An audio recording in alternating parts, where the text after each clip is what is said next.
পৃথিবী অপার রহস্যময়। বিজ্ঞান সেই রহস্যের জট খুলছে প্রতিনিয়ত। আজ যা অনাবিষ্কৃত তা অবিশ্বাস্যও বটে। আমাদের ডর অনুষ্ঠানে যে ঘটনার মুখোমুখি আপনি হতে যাচ্ছেন তার যুক্তিসিদ্ধ উত্তর নেই। আমরা প্রতিদিনের জীবনে ভয় বা রহস্যকে যেভাবে স্থান দিয়েছি সেভাবেই এই অনুষ্ঠান আপনার কাছে জায়গা করে নিচ্ছে। এই অনুষ্ঠানের কোনো ঘটনাই সার্বজনীন নয়। ডর মানে ভয়।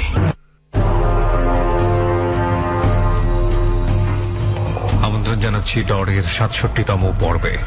আপনারা শুনছেন বিবিসি রেডিও FM 89.2। এই মুহূর্তে আমি আরজে কিবরিয়া। সপ্তাহ ঘুরে আরো একবার অন দ্য স্পট থেকে আমাদের সঙ্গে যোগ দিচ্ছে সুমন ও রেহান, এবং সাউন্ডে কাজ করেছেন লোবান। জীবনের অবিস্মরণীয় এবং অবিশ্বাস্য কিছু ঘটনা নিয়ে আপনার সাথে আমরা মোট ৫ জন অতিথিকে নিয়ে ডরে আজকের আয়োজন সাজিয়েছি। অপু, আনোয়ার, ইয়াসিন, সত্যেন এবং ইকবাল।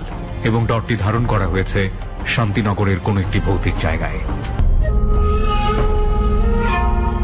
আমাদের এবারের গন্তব্য বেইলি রোড এবং কাকরাইলের মাঝখানে শান্তিনগর এলাকায়। ওকে, আরো একবার সুমন আর রেহান। ইয়াপ, অ্যাজ ইউজুয়াল আমরা আরো একবার চলে আসলাম, আরো একবার ডর নিয়ে। আর ডরে অনেক অতিথি থাকে আর তাদের কিছু স্টোরি থাকেই। আর আমরা কোথায় আছি না আছি সেটা তো আপনাদেরকে অলরেডি বলে দিয়েছি। রাইট, এখনকার ঘটনা কি সেটা কি? এই ঘটনা তো সানির মুখে অলরেডি অনেকটা জেনে গেছে, এবং আমরা আজকে যেটার জন্য এখানে এসেছি, আমরা আসলে সানির কথায় কতটুকু সত্যতা ছিল এবং আমরা আসলে কি এক্সপিরিয়েন্স করতে পারি, যারা আমাদের সাথে রয়েছে তারা কি এক্সপিরিয়েন্স করে আজকে, সেটা দেখার জন্য আসলে অ্যাকচুয়ালি আমাদের এখানে আসা হয়েছে। প্রথমে আমি আর রেহান খুব একটা বিশ্বাস হচ্ছিল না যে এরকম জায়গায় এই ধরনের ঘটনা ঘটতে পারে, মানে জনবহুল জায়গায়। ওকে, সেই জায়গা থেকে আজকে আমরা এই শান্তিনগরের এই বাসাতে আছি, এবং সানি যেই বর্ণনাটা আমাদেরকে গত সপ্তাহে দিয়েছিল হুবহু মিল পাচ্ছি আমরা সেই বর্ণনার সঙ্গে। শুধু একটা জিনিস, মানে এই খটকাটাই সবারই লাগবে আমি জানি। এই ঘরটাতে ঢোকা মাত্রই কিন্তু একবারও মনে হয়নি দোষ যে এখানে অনেকদিন কেউ থাকে না। রাইট, একদম মনে হচ্ছে যে রিসেন্ট কয়েকদিন আগেও কেউ থাকতো।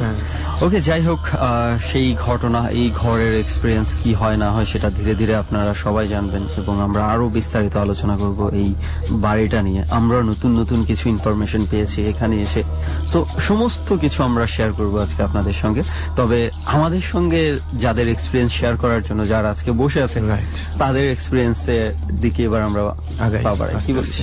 ওকে, ফার্স্টে আমরা যার কাছে যাব, একটু মানে ডর টিম এই প্রথমবারের মতো এমন একজন গেস্ট পেয়েছে। তো এটা আমরা না বলি, একটু আপনারা তার পরিচয়টা শুনলেই বুঝে যাবেন যে কেন আমরা একটু অন্যরকম বলছি, একটু অন্যভাবে ইন্ট্রোডাকশন দিলাম। রাইট, তো ফার্স্ট যে গেস্ট আজকে রয়েছে তার পরিচয়টা প্রথমে জানি। আপনার ভাই, আপনার নাম এবং কি করেন এতটুকু জানি প্রথমে। আমি অপু ঘোষ, একটা প্রাইভেট ফার্মে জব করি। ওকে, আর কোথায় থাকেন? আমি কলকাতাতে থাকি।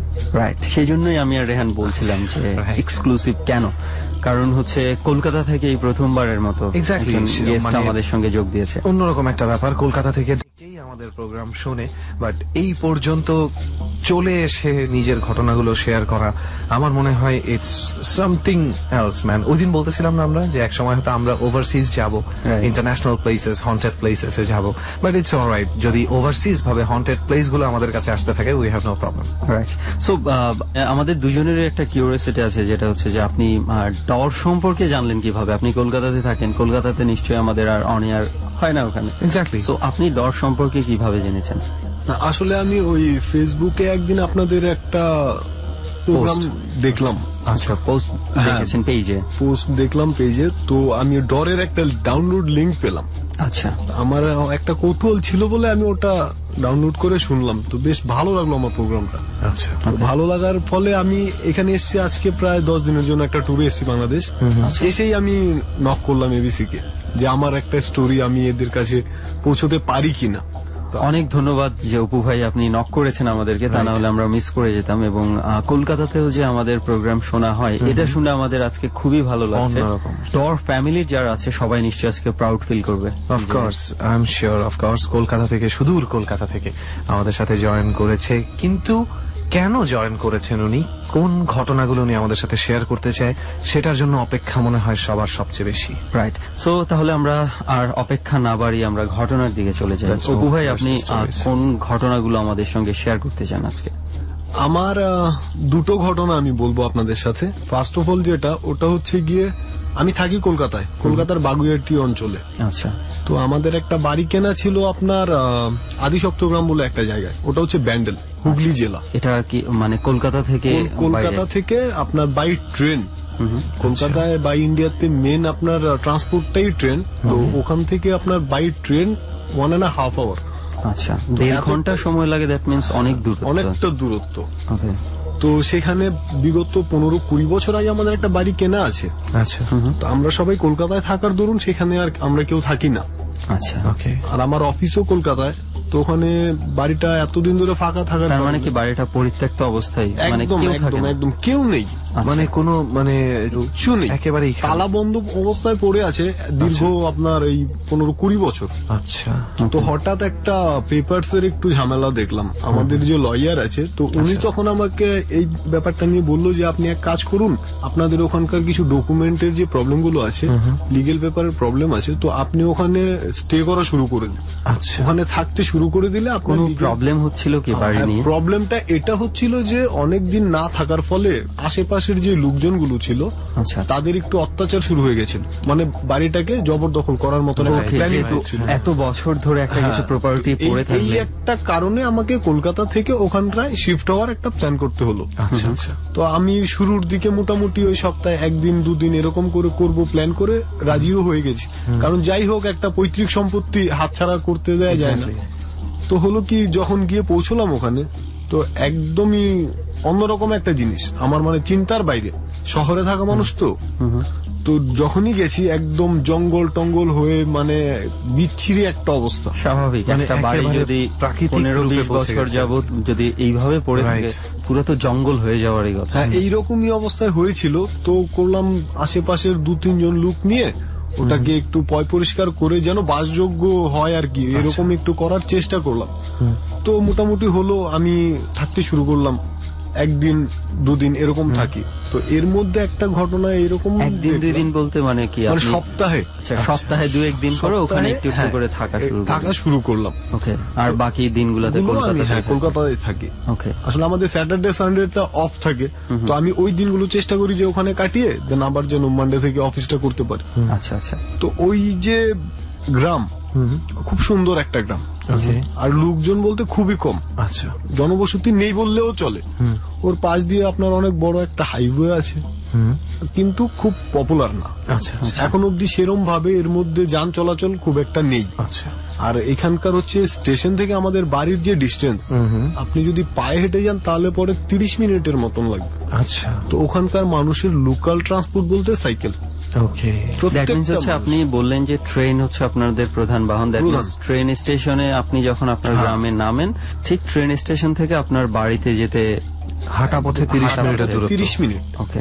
এবার এই যে জায়গাটা, এই জায়গাটা যাওয়ার জন্য এবার প্রত্যেকেই কিছু না কিছু আপনার সাইকেল, কেউ বাইক, পার্সোনাল মানে ভেহিকল ইউজ করে। পার্সোনাল ট্রান্সপোর্ট ছাড়া একটু কষ্টকর ব্যাপার হয়ে যায়। এবং ট্রান্সপোর্ট আছে, অটো বা বাস সকালবেলা 7টা থেকে রাত্রির 8টা অব্দি পাবেন। আচ্ছা। এরপর এদের পরিষেবা থাকে না, কারণ লোকজন নেই। যখন আমি প্রথম সপ্তাহে যাচ্ছিলাম তো ঠিকঠাক ছিল। সেকেন্ড সপ্তাহে আমি যখন যাই তখন আমার একটু দেরি হয়ে গেছিল, মানে 10:30 11টা এরকম একটু টাইম হয়ে গেছিল। আচ্ছা। তো ওই দিক দিয়ে যখন আমি সাইকেল নিয়ে যাচ্ছিলাম, মানে ওই রাস্তাটা এমন অনেক চড়া রাস্তা, তার হাইওয়ে যেহেতু চড়া হাইওয়ে রাস্তা। যেহেতু, এবার তার পাশটা এরকম কলা বাগান, তারপর আপনার হচ্ছে গিয়ে মাঝখানে একটা ছোট্ট মাজারের মতন আছে। আচ্ছা। লোকজন আমি কখনোই ওখানে দেখি না, কিন্তু আছে। আর হচ্ছে গিয়া পুরো অন্যান্য যেই বনের যে গাছগুলা, এগুলো দিয়ে একদম পুরো ভর্তি। আচ্ছা। শুধু ওই হাইওয়ে ধরেই আপনাকে যেতে আসতে লাগে। দ্যাট মিনস হচ্ছে যে ওই জায়গার পোর্শনটার কথা বলছেন, ওখানে আশেপাশে কোনো জনবসতি নেই, না, কোনো মানুষ একটাও কোনো বাড়ি ঘর কিচ্ছু নেই, কিছুটা খোলা মাঠ অংশ পড়ে আছে, আর বাকিটাই বন আর জঙ্গল। এই হচ্ছে অবস্থা। আচ্ছা।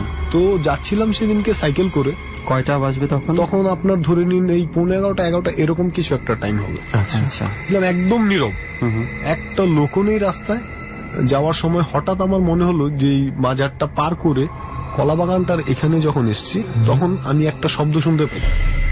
আচ্ছা, পেছনে পাশ থেকে। আচ্ছা, বাগানের এখান থেকে মনে হচ্ছে যে একটা চিৎকার আসছে আমার কানে। আমি একটু ভয় পেয়ে গেছি।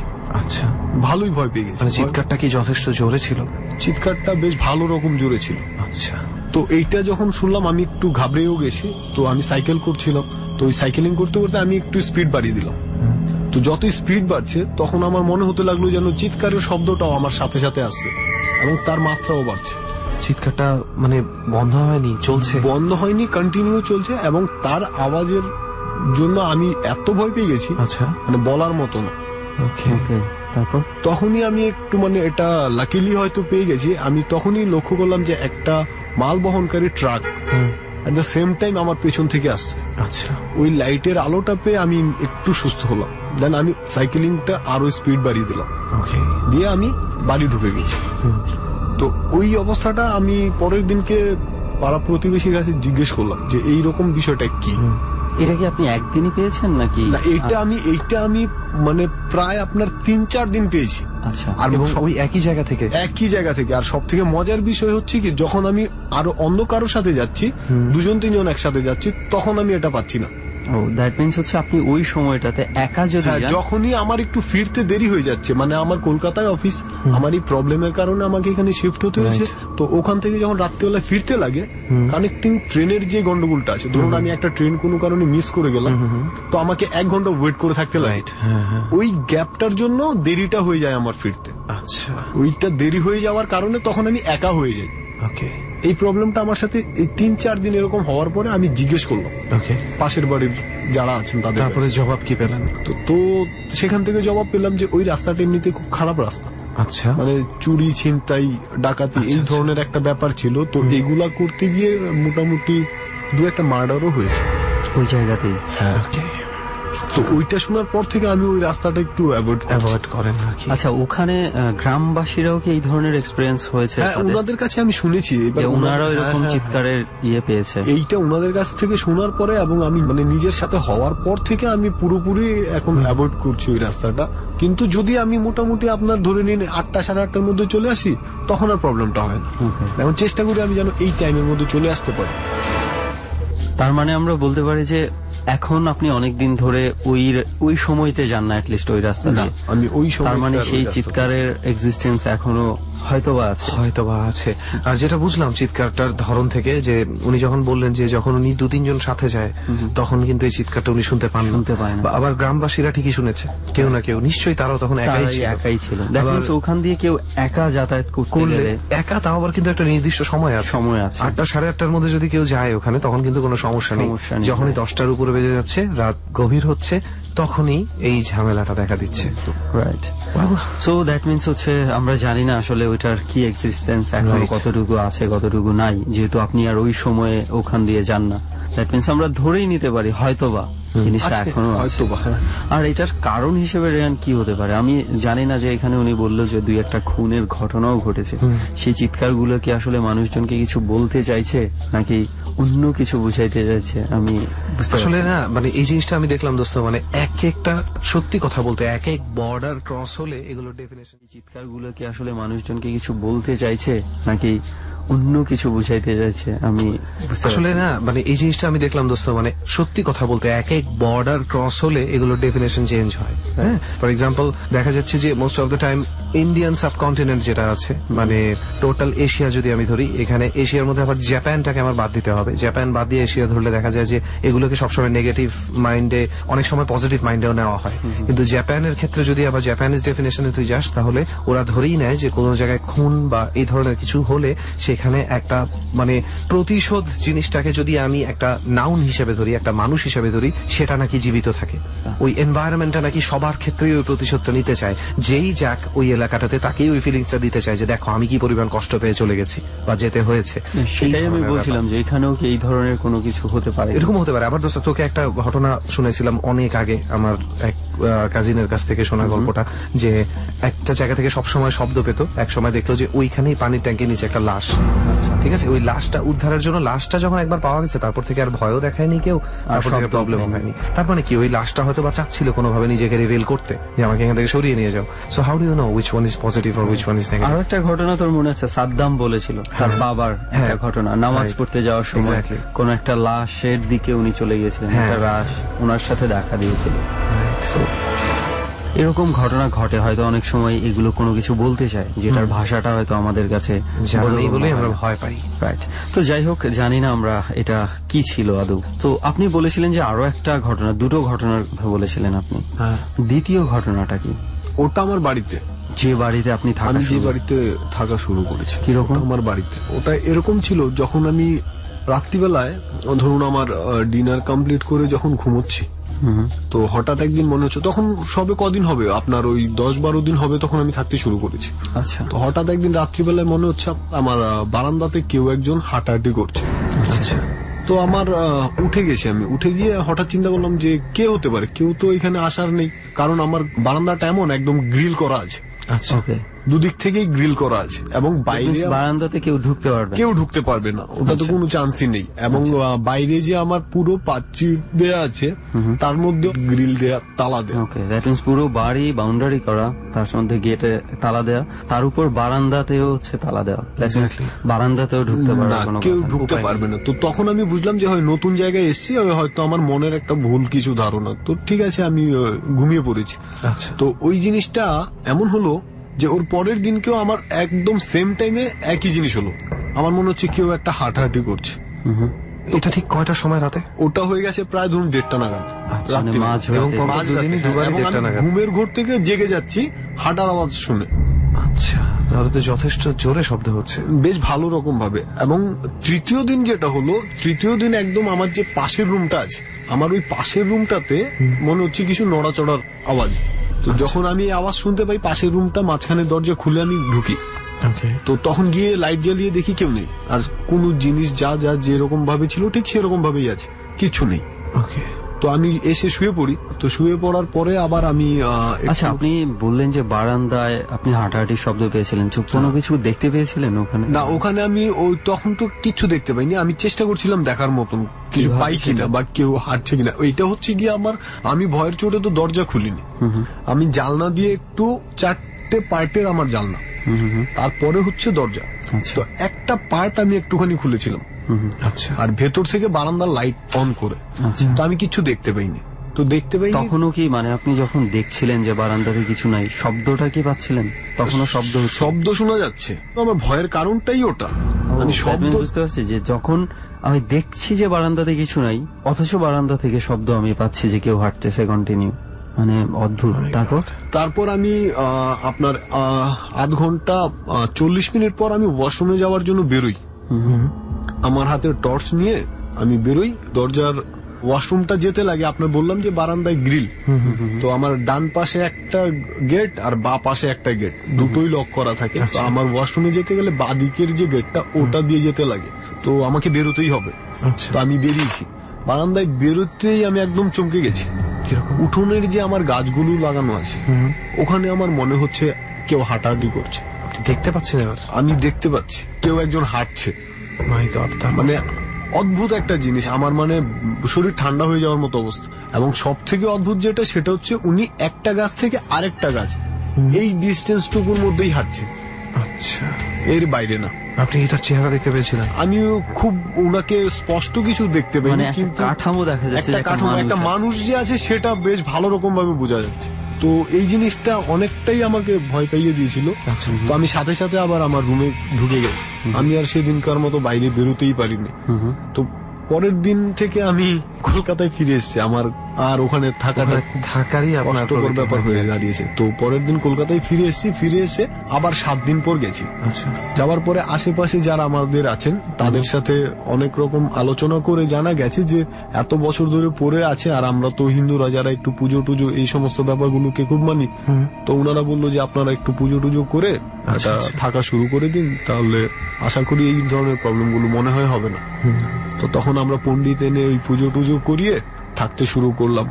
এখন তো প্রায় 2 মাস যাবত আর কোনো এই জিনিস প্রবলেমে আপনি প্রবলেম নিচ্ছেন না আপাতত। এই জিনিসটা আর আমি পাচ্ছি না, কিন্তু ওই দিনকে যা পেয়েছিলাম এটা আমার জীবনের সব থেকে কঠিন একটা অভিজ্ঞতা। ওই দিন তো পরবর্তীতে তো পুরো রাতটা আপনাকে ওই পুরো বাসাতেই রাতটা আমি মানে একাই কাটাতে হয়েছে আর তার সাথে এমন ভয়, এমন ডর ছিল আমার ভেতরে, মানে আমি আমার লাইফে কোনোদিন এটা পাইনি। খুবই ন্যাচারাল এরকম একটা কিছু দেখার পরে সেই জায়গায় ওরকম বাড়িতে একা রাতের বেলা। আর আপনি যা ডেসক্রিপশন দিলেন শুরুতে যে বাড়ির আশেপাশের টোটাল যে অবস্থাটা, ওখানে তো এরকম কিছু না দেখলেও এমনি গা ছমছম করা। হ্যাঁ হ্যাঁ হ্যাঁ, এইটা ঠিক। আর আসলে এই ব্যাপারটা হয়তো এই কারণে ছিল না, যেহেতু আমরা শুরুর থেকেই একটু শহরের মানুষ, তো আমরা একটু বিশ্বাস জিনিসটাই করতে চাইনি আমি।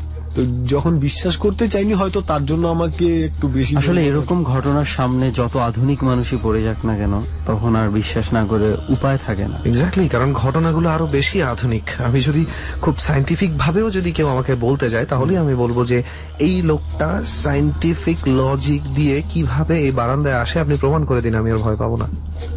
সেটাই, তাই না? কোনো লজিক যদি সায়েন্সের থ্রুতেও করে থাকে তাহলে এত অ্যাডভান্স সায়েন্স আমরাও জানি না।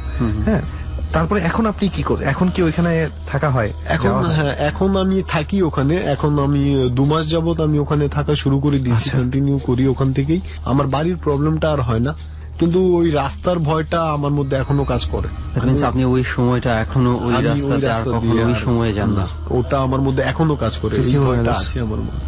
আমার কি মনে হয়, আমার ধারণা সুমন রেহান কি যাবে নাকি একবার? আসুন, আপনারা আসুন, ভালো লাগবে। আমি যদি একবার দেখিয়ে দেখা যাক, আমরা যদি কখনো ওভারসিজ যাওয়ার চিন্তা ভাবনা, হয়তো চিন্তা ভাবনা তো আছেই, দেখা যায় যদি সুযোগ হয় তাহলে অবশ্যই একবার যাব।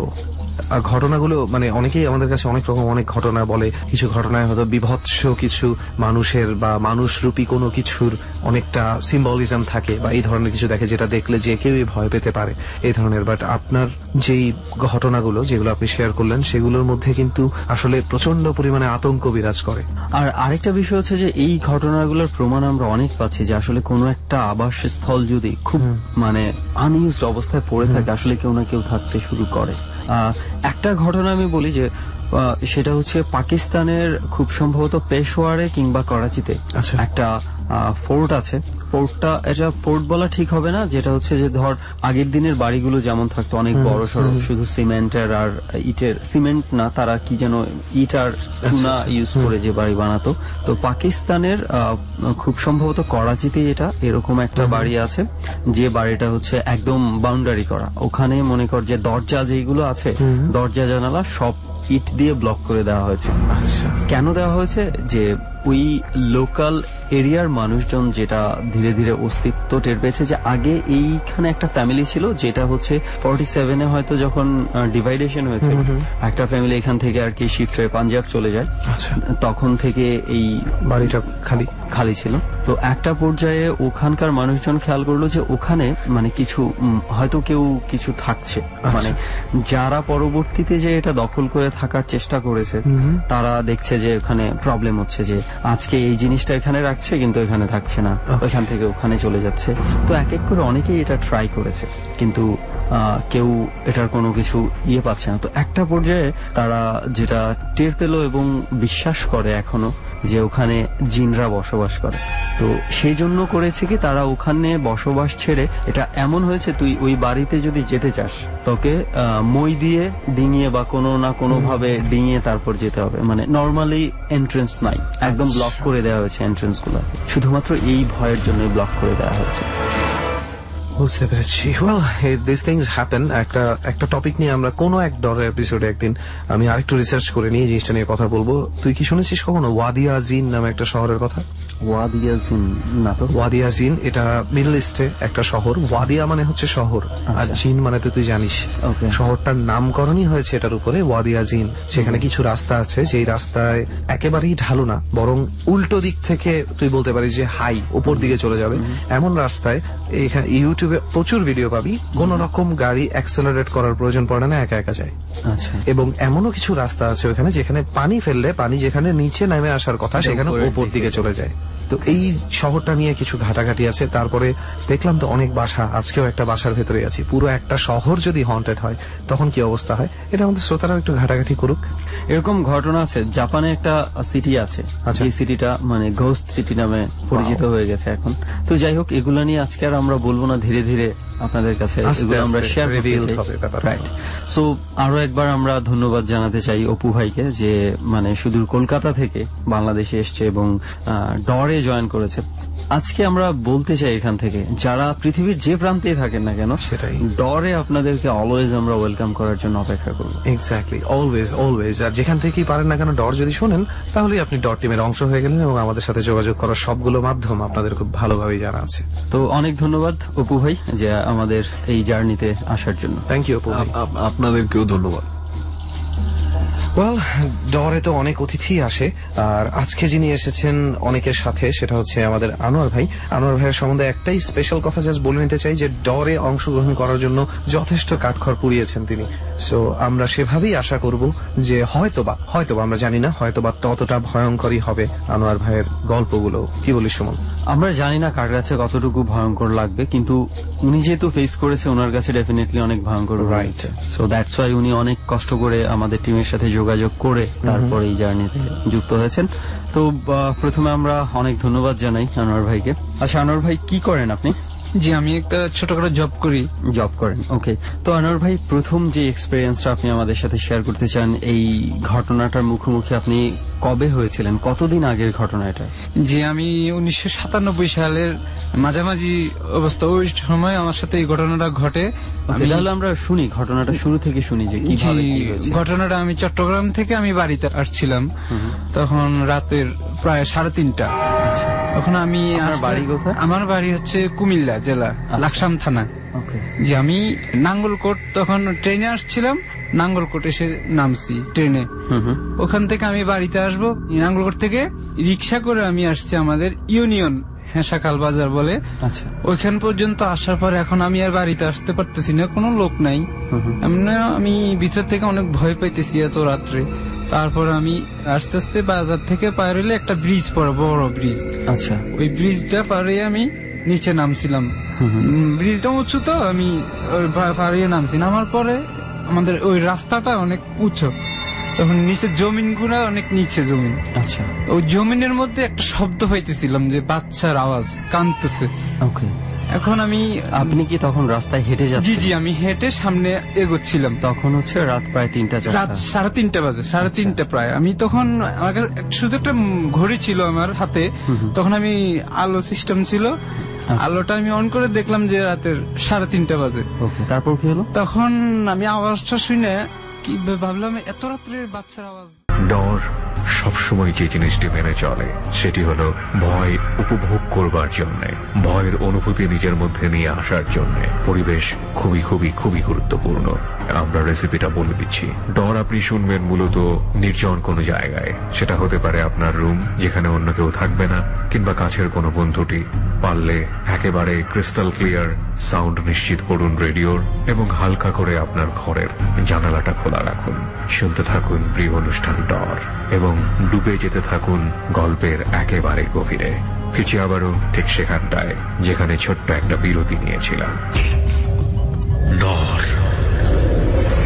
আমাদের ওই রাস্তাটা অনেক উঁচু, তখন নিচে জমিনগুলো অনেক নিচে জমিন। আচ্ছা, ওই জমিনের মধ্যে একটা শব্দ পাইতেছিলাম যে বাচ্চার আওয়াজ, কাঁদতেছে। ওকে, এখন আপনি কি তখন রাস্তায় হেঁটে যাচ্ছেন? জি, আমি হেঁটে সামনে এগোচ্ছিলাম। তখন হচ্ছে রাত প্রায় 3টা, রাত 3:30 বাজে, 3:30 প্রায়। আমি তখন, আমার কাছে শুধু একটা ঘড়ি ছিল আমার হাতে, আলো সিস্টেম ছিল, আলোটা আমি অন করে দেখলাম যে রাতের 3:30 বাজে। ওকে, তারপর কি হলো? তখন আমি আওয়াজটা শুনে কি ভাবলাম, এত রাত্রে বাচ্চার আওয়াজ আসবে। পরে বাইরের দিকে ঘুরে দেখলাম যে বাচ্চা একটা কাঁদতেছে।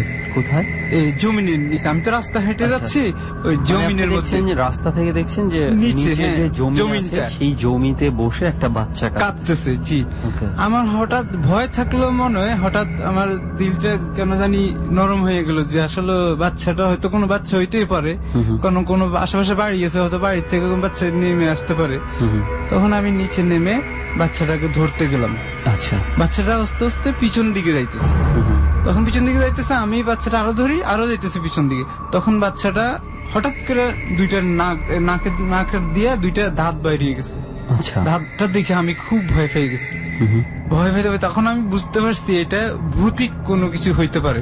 আচ্ছা, পরে আমি নিচে সামনের দিকে, পিছন দিকে আস্তে আস্তে হাইটে হাইটে রাস্তাতে উঠছি। আবার ওইটা আরো সামনে যাইতেছি। সামনে যাওয়ার পরে দেখি কি কতগুলা বিড়াল হাঁটতেছে সামনে দিয়ে, পুরো রাস্তা মানে দখল করে রাখছে যে আমি যেন না যাইতে পারি সামনে।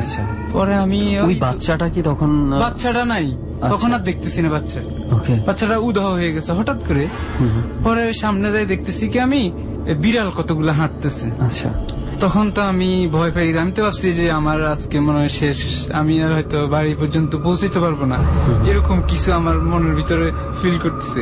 তখন আমি খালি দোয়া খালি আল্লাহ রাখতেছি যে হয়তো বাঁচায় রাখলে আল্লাহ তুমি বাঁচান।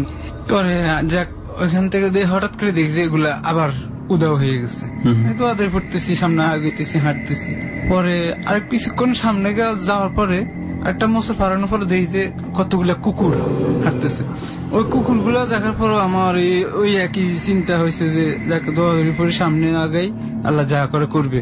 পরে আমি বাড়ির পাশে হাঁটতে তো অনেক দূরে গেছি, বাড়ির পাশে কিনে যাওয়ার পরে একটা গাছ, চারিদিকে গাছ, পরে ওইখানে দুই পাশে কবরস্থানও আছে। আচ্ছা, ওই জায়গাটা যাওয়ার পরে ওই জায়গাটা বৃষ্টি চলে আসছে হঠাৎ করে, অন্ধকার চলে আসছে। জি, বৃষ্টি, আর কোথাও বৃষ্টি নেই। আচ্ছা, শুধু ওই জায়গাটাই বৃষ্টি এবং অন্ধকার ওই জায়গা, কিন্তু সব দিক দিয়ে আলো, মানে জ্যোৎস্নার আলো, সব দিকে রাতের আলো। কিন্তু ওই জায়গাটা অন্ধকার এবং প্লাস বৃষ্টি এসে গেছে। তখন আমি জোরে একটা চিৎকার মেরে উঠলাম। চিৎকার মারার পরে আমি আসলে ওইখানে অজ্ঞান হয়ে গেছি। আচ্ছা, অজ্ঞান হয়ে যাওয়ার পরে চিৎকারটা হয়তো আমার বাড়ির পাশে মুরব্বি শুনে দৌড়াই আইছে, হয়তো আরো কয়েকজন আসছে। আসার পরে আমার বাড়িতে নিয়ে পৌঁছে দিছে। আচ্ছা, পৌঁছাই দেওয়ার পর আমি ওই দিন রাত্রে কিন্তু আমার হুঁশ ছিল না। আমার গরম খেতা টেতা আমার গায়ের উপরে দিয়ে লবণ টবণ খাওয়া, গ্রামের কিছু নিয়ম আছে। এরপরে গোসল করাইছে, গরম পানি করে গোসল করানোর পরে আমি আমার ঘুম পাড়ায় রাখছি। সকালবেলা উঠার পরে সবাইকে আমি এগুলা খুলে বললাম আর কি। তখন সবাই কান্নাকাটি কইরা। তো এরপরে আর কোন ধরনের ওই রাস্তাতে আর কোন ধরনের কোন প্রবলেমে পড়েন নাই তো আপনি? আমি আর ওই রাস্তা আসলে যাওয়া আসাই করিনি, ওই ভয়ে যে ওই ঘটনা ঘটছে আমি ওই রাস্তায় যাইনি।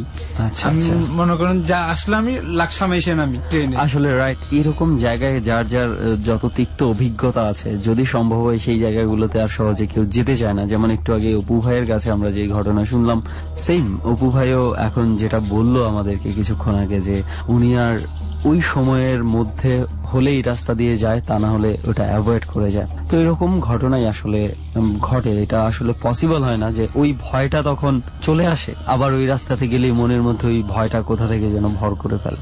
তো যাই হোক, এইটা ছিল আপনার এক্সপিরিয়েন্স, যেটা আপনি আমাদের সবার সাথে শেয়ার করতে চেয়েছিলেন। জি, অনেক ধন্যবাদ যে আপনি ডরের এই জার্নিতে এসে আপনার এই এক্সপিরিয়েন্সটা শেয়ার করেছেন।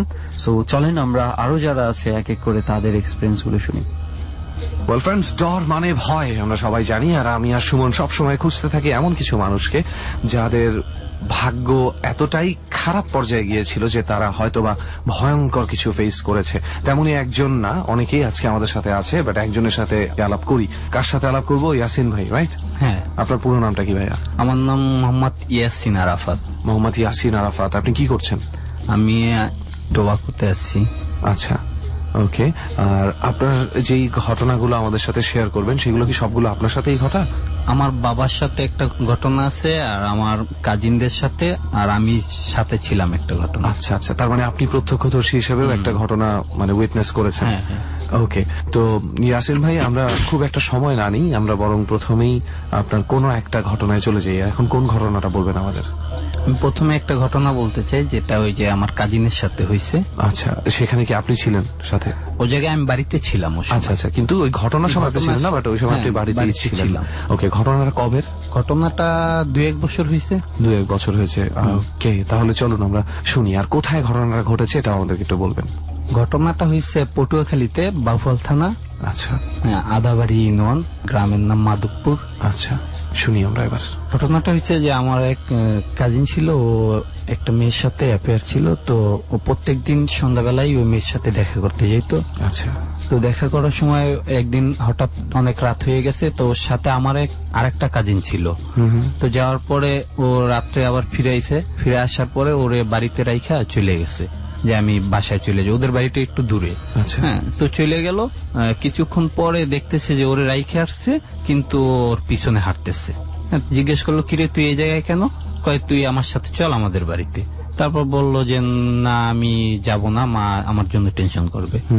তো গেল, যাওয়ার পরে কতক্ষণ ওর সাথে মানে কথাবার্তা হইলো। কথাবার্তা হওয়ার পরে ওরে বলতেছে একটা কবরস্থান আছে, কবরস্থানটা একটা বিলের মাঝখানে, তো ওই জায়গায় কোনো মানুষ যাওয়ার কথা না ওই সময়, কিন্তু ওরে বলতেছে ওই জায়গায় 2টা মেয়ে আসবে, তুই চল। তো বলতেছে না আমি ওই জায়গায় যাব। কথা অনুযায়ী জায়গাটা তো চারিদিকে পানি, মাঝখানে একটু অংশ, সেখানে একটা কবরস্থান, ওখানে গভীর রাতে 2টো মেয়ে আসবে এরকম বলা হচ্ছে। হ্যাঁ, এরকম বলা হচ্ছে। তো রাজি না, এক পর্যায়ে রাজি না হয় ওরে বকা দিছে যে তুই যাবি না কেন। আচ্ছা। হ্যাঁ, তখন ও বলতেছে তুই আমার ভাই হয়ে এইভাবে আমার বকা দিলে আমার মাকে তুইলা, তখন ওর সাথে মারামারি লেগে গেছে। আচ্ছা আচ্ছা, মানে আপনি এড়িয়ে গিয়েছেন, কিন্তু সে বোধহয় যথেষ্ট গালাগালি করেছে কেন যাবি না। হ্যাঁ আচ্ছা আচ্ছা, হ্যাঁ অনেক গালাগালি করছে। তারপরে মারামারি হইতেছে, হঠাৎ করে ও পায়ের দিকে লক্ষ্য করে দেখে ওর পা শূন্যের উপরে ভাসতেছে। যার সাথে মারামারি করছে তার চাচাতো ভাই? হ্যাঁ, তার চাচাতো। তখন তো ভয় পেয়ে গেছে, প্রচন্ড ভয় পায় যে এইটা কি। তখন কয়টা বাজে? রাত্রে 9টা বাজে। গ্রামের বাড়িতে ও 9টা অনেক কিছু। হ্যাঁ, তো ওইটা দেখে খুব ভয় পেয়ে দৌড় দিছে। দৌড় দেওয়ার পরে ওরা একটা লাথি মারছে, অনেক জোরে লাথিটা মারার পরে ভেনিশ হয়ে গেছে। আর দেখে না, হ্যাঁ চোখে। তখন আরো বেশি ভয় পাইছে, তখন দৌড় দিছে। দৌড় দিয়ে কতক্ষণ দৌড়িতেছে, সামনে দেখতেছে একটা বিড়াল। আচ্ছা। বিড়াল দৌড়িতেছে, তো ও বুঝতে পারছে, ও একটু সাহসী, তো বিড়ালটাকে অনেক জোরে লাথি মারছে, আর দেখে না। তো ভাবছিল যে চলে গেছে। অনেক জোরে দৌড়িতে একটা মিথ্যা বাড়ি আছে, ওই জায়গায় একটা আম গাছ আছে শোয়ানো আর কি। আম গাছটা থেকে সাদা কাফনে মোড়ানো একটা লাশ ওর সামনে একদম সোজা হইয়া ফাল দিয়ে পড়ছে। মানে লাশটা কি মানে জীবিত মনে হচ্ছে? হ্যাঁ, জীবিত একটা লাশ যেমন সামনে পড়ছে সাদা কাপড়ে। হ্যাঁ, কাপনে মোড়ানো। ওইটা তো দেখে মানে ওই জায়গায় শুধু একটা চিৎকার মারছে একটা ব্যক্তির নাম নিয়ে যে আমাকে বাঁচাও বইলে ওই জায়গায় অজ্ঞান হয়ে পরে ওই ব্যক্তির কানে এই শব্দটা যায়। যাওয়ার পরে যে এত রাত্রে কে আমার বাড়ির দরজায়, তো তখন ওরা আইসা দেখে যে ওনারই এক ভাতিজা এই অবস্থায় পড়ে রয়েছে। পরে ওনার এক ভাই ছিল ফকির, উনি নিজে জিন ভূত এগুলার তারায়, তো উনি এই ফুটু দিয়ে এইভাবে ওকে সুস্থ করার পরে ওকে জানতে পারে এই ঘটনা হয়েছে ওর সাথে। আচ্ছা, আর পরবর্তীতে ওনার চিৎকার শুনে যারা ফেরত আসে তারা তো লাশ টাশ কিছু দেখে না, আইসা দেখে ও পড়ে আছে এইভাবে। আচ্ছা, সো এই ঘটনাটা একটু অদ্ভুতই বলা যায় যে হঠাৎ করে কি জন্য, মানে অ্যাকচুয়ালি সে যার সাথে যাচ্ছিল তার তো আপন চাচাতো ভাই, সেই চাচাতো ভাইয়ের সাথে পরে কি কোনো কন্ট্যাক্ট হয়নি? হ্যাঁ হয়েছে। তখন সে কি বলেছে? যে ও বলছে কে আমার কি মাথা খারাপ নাকি, তুই তো বাড়িতেই চলে গেলে, আমি তো বাসায় ওই সময় মনে হয় ভাত টাত খাই এরকম। তাকে রেখেই তো চলে গেল সে, তাকে বসিয়ে, আর সেই পিছনে চলে আসছিল। অদ্ভুত কিছু ঘটনা কেন ঘটে যার কোনো কারণ আমরা খুঁজে পাই না, তবে ঘটনাগুলো ঘটে। এটা প্রথম ঘটনা শুনলাম ইয়াসিন ভাইয়ের কাছ থেকে। এবার আরেকটা ঘটনায় চলে যাই। এবার কি আমরা সেই ঘটনাটা শুনবো যে ঘটনায় আপনি নিজে ছিলেন? হ্যাঁ। ওকে, তাহলে একটু শুনি ইয়াসিন ভাই।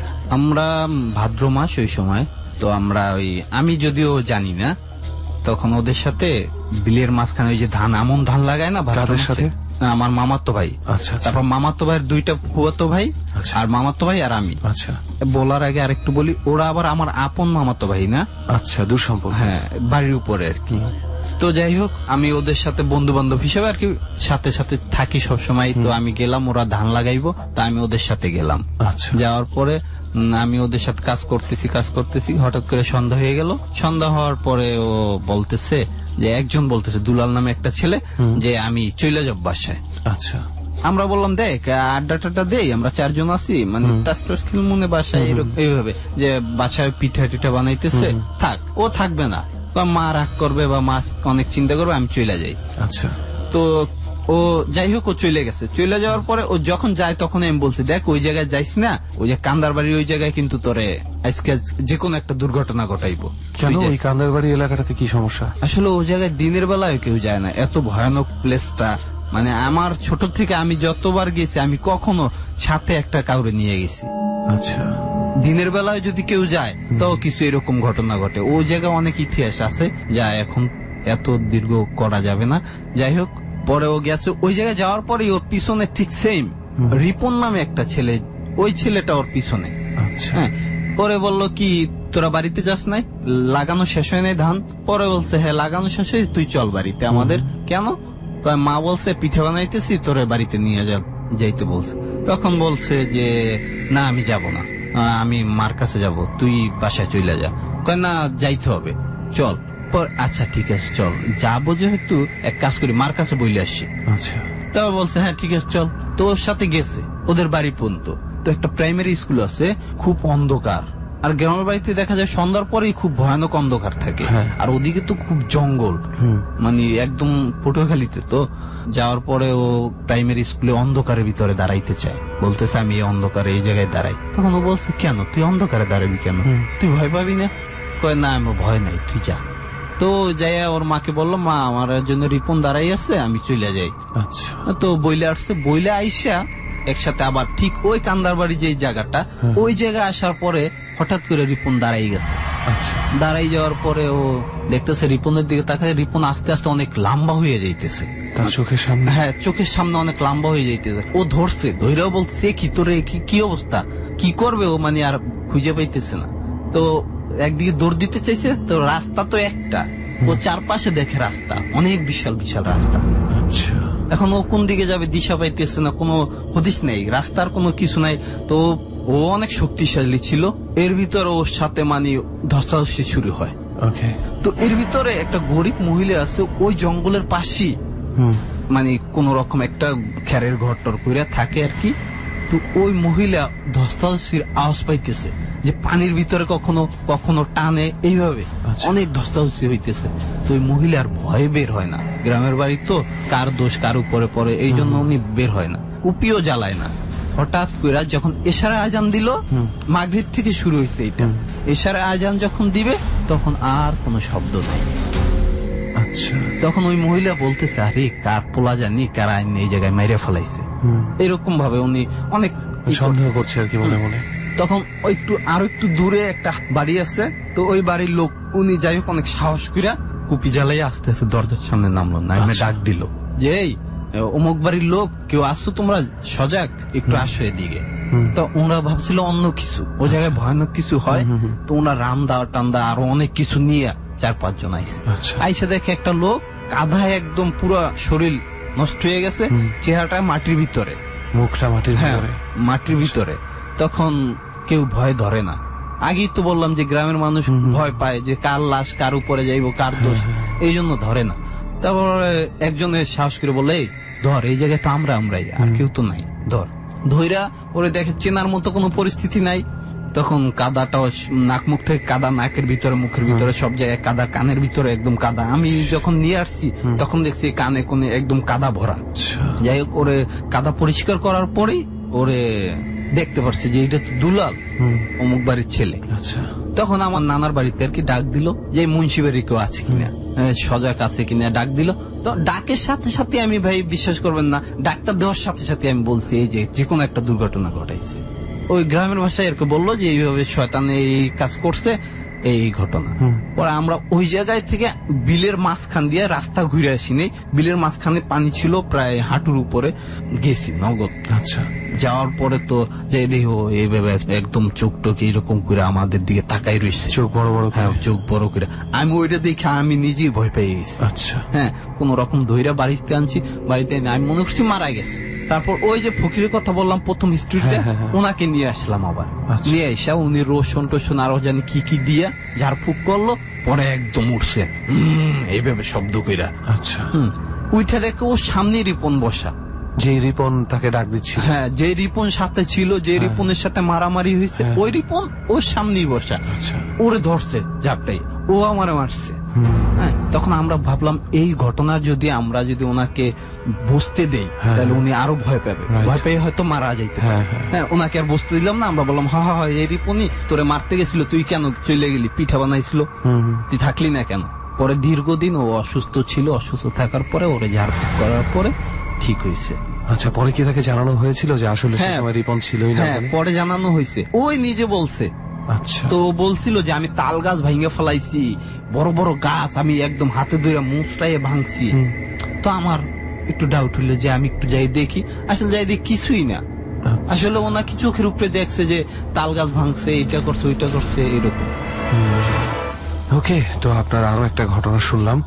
এই ঘটনাটার সময় আপনি নিজে ওইখানে প্রায় উপস্থিত ছিলেন, আগের এবং পরের ঘটনা সবই আপনি দেখেছেন। ওয়েল, মনে হচ্ছে কিছু কিছু ক্ষেত্রে হয়তো বা পজেশনের একটা কেস হতে পারে, এটা আমরা এখনো জানি না। তবে হ্যাঁ, কান্দারবাড়ি যে জায়গাটা, সেই জায়গাটাতে ডট টিম অবশ্যই যেতে চাইবে আমার ধারণা।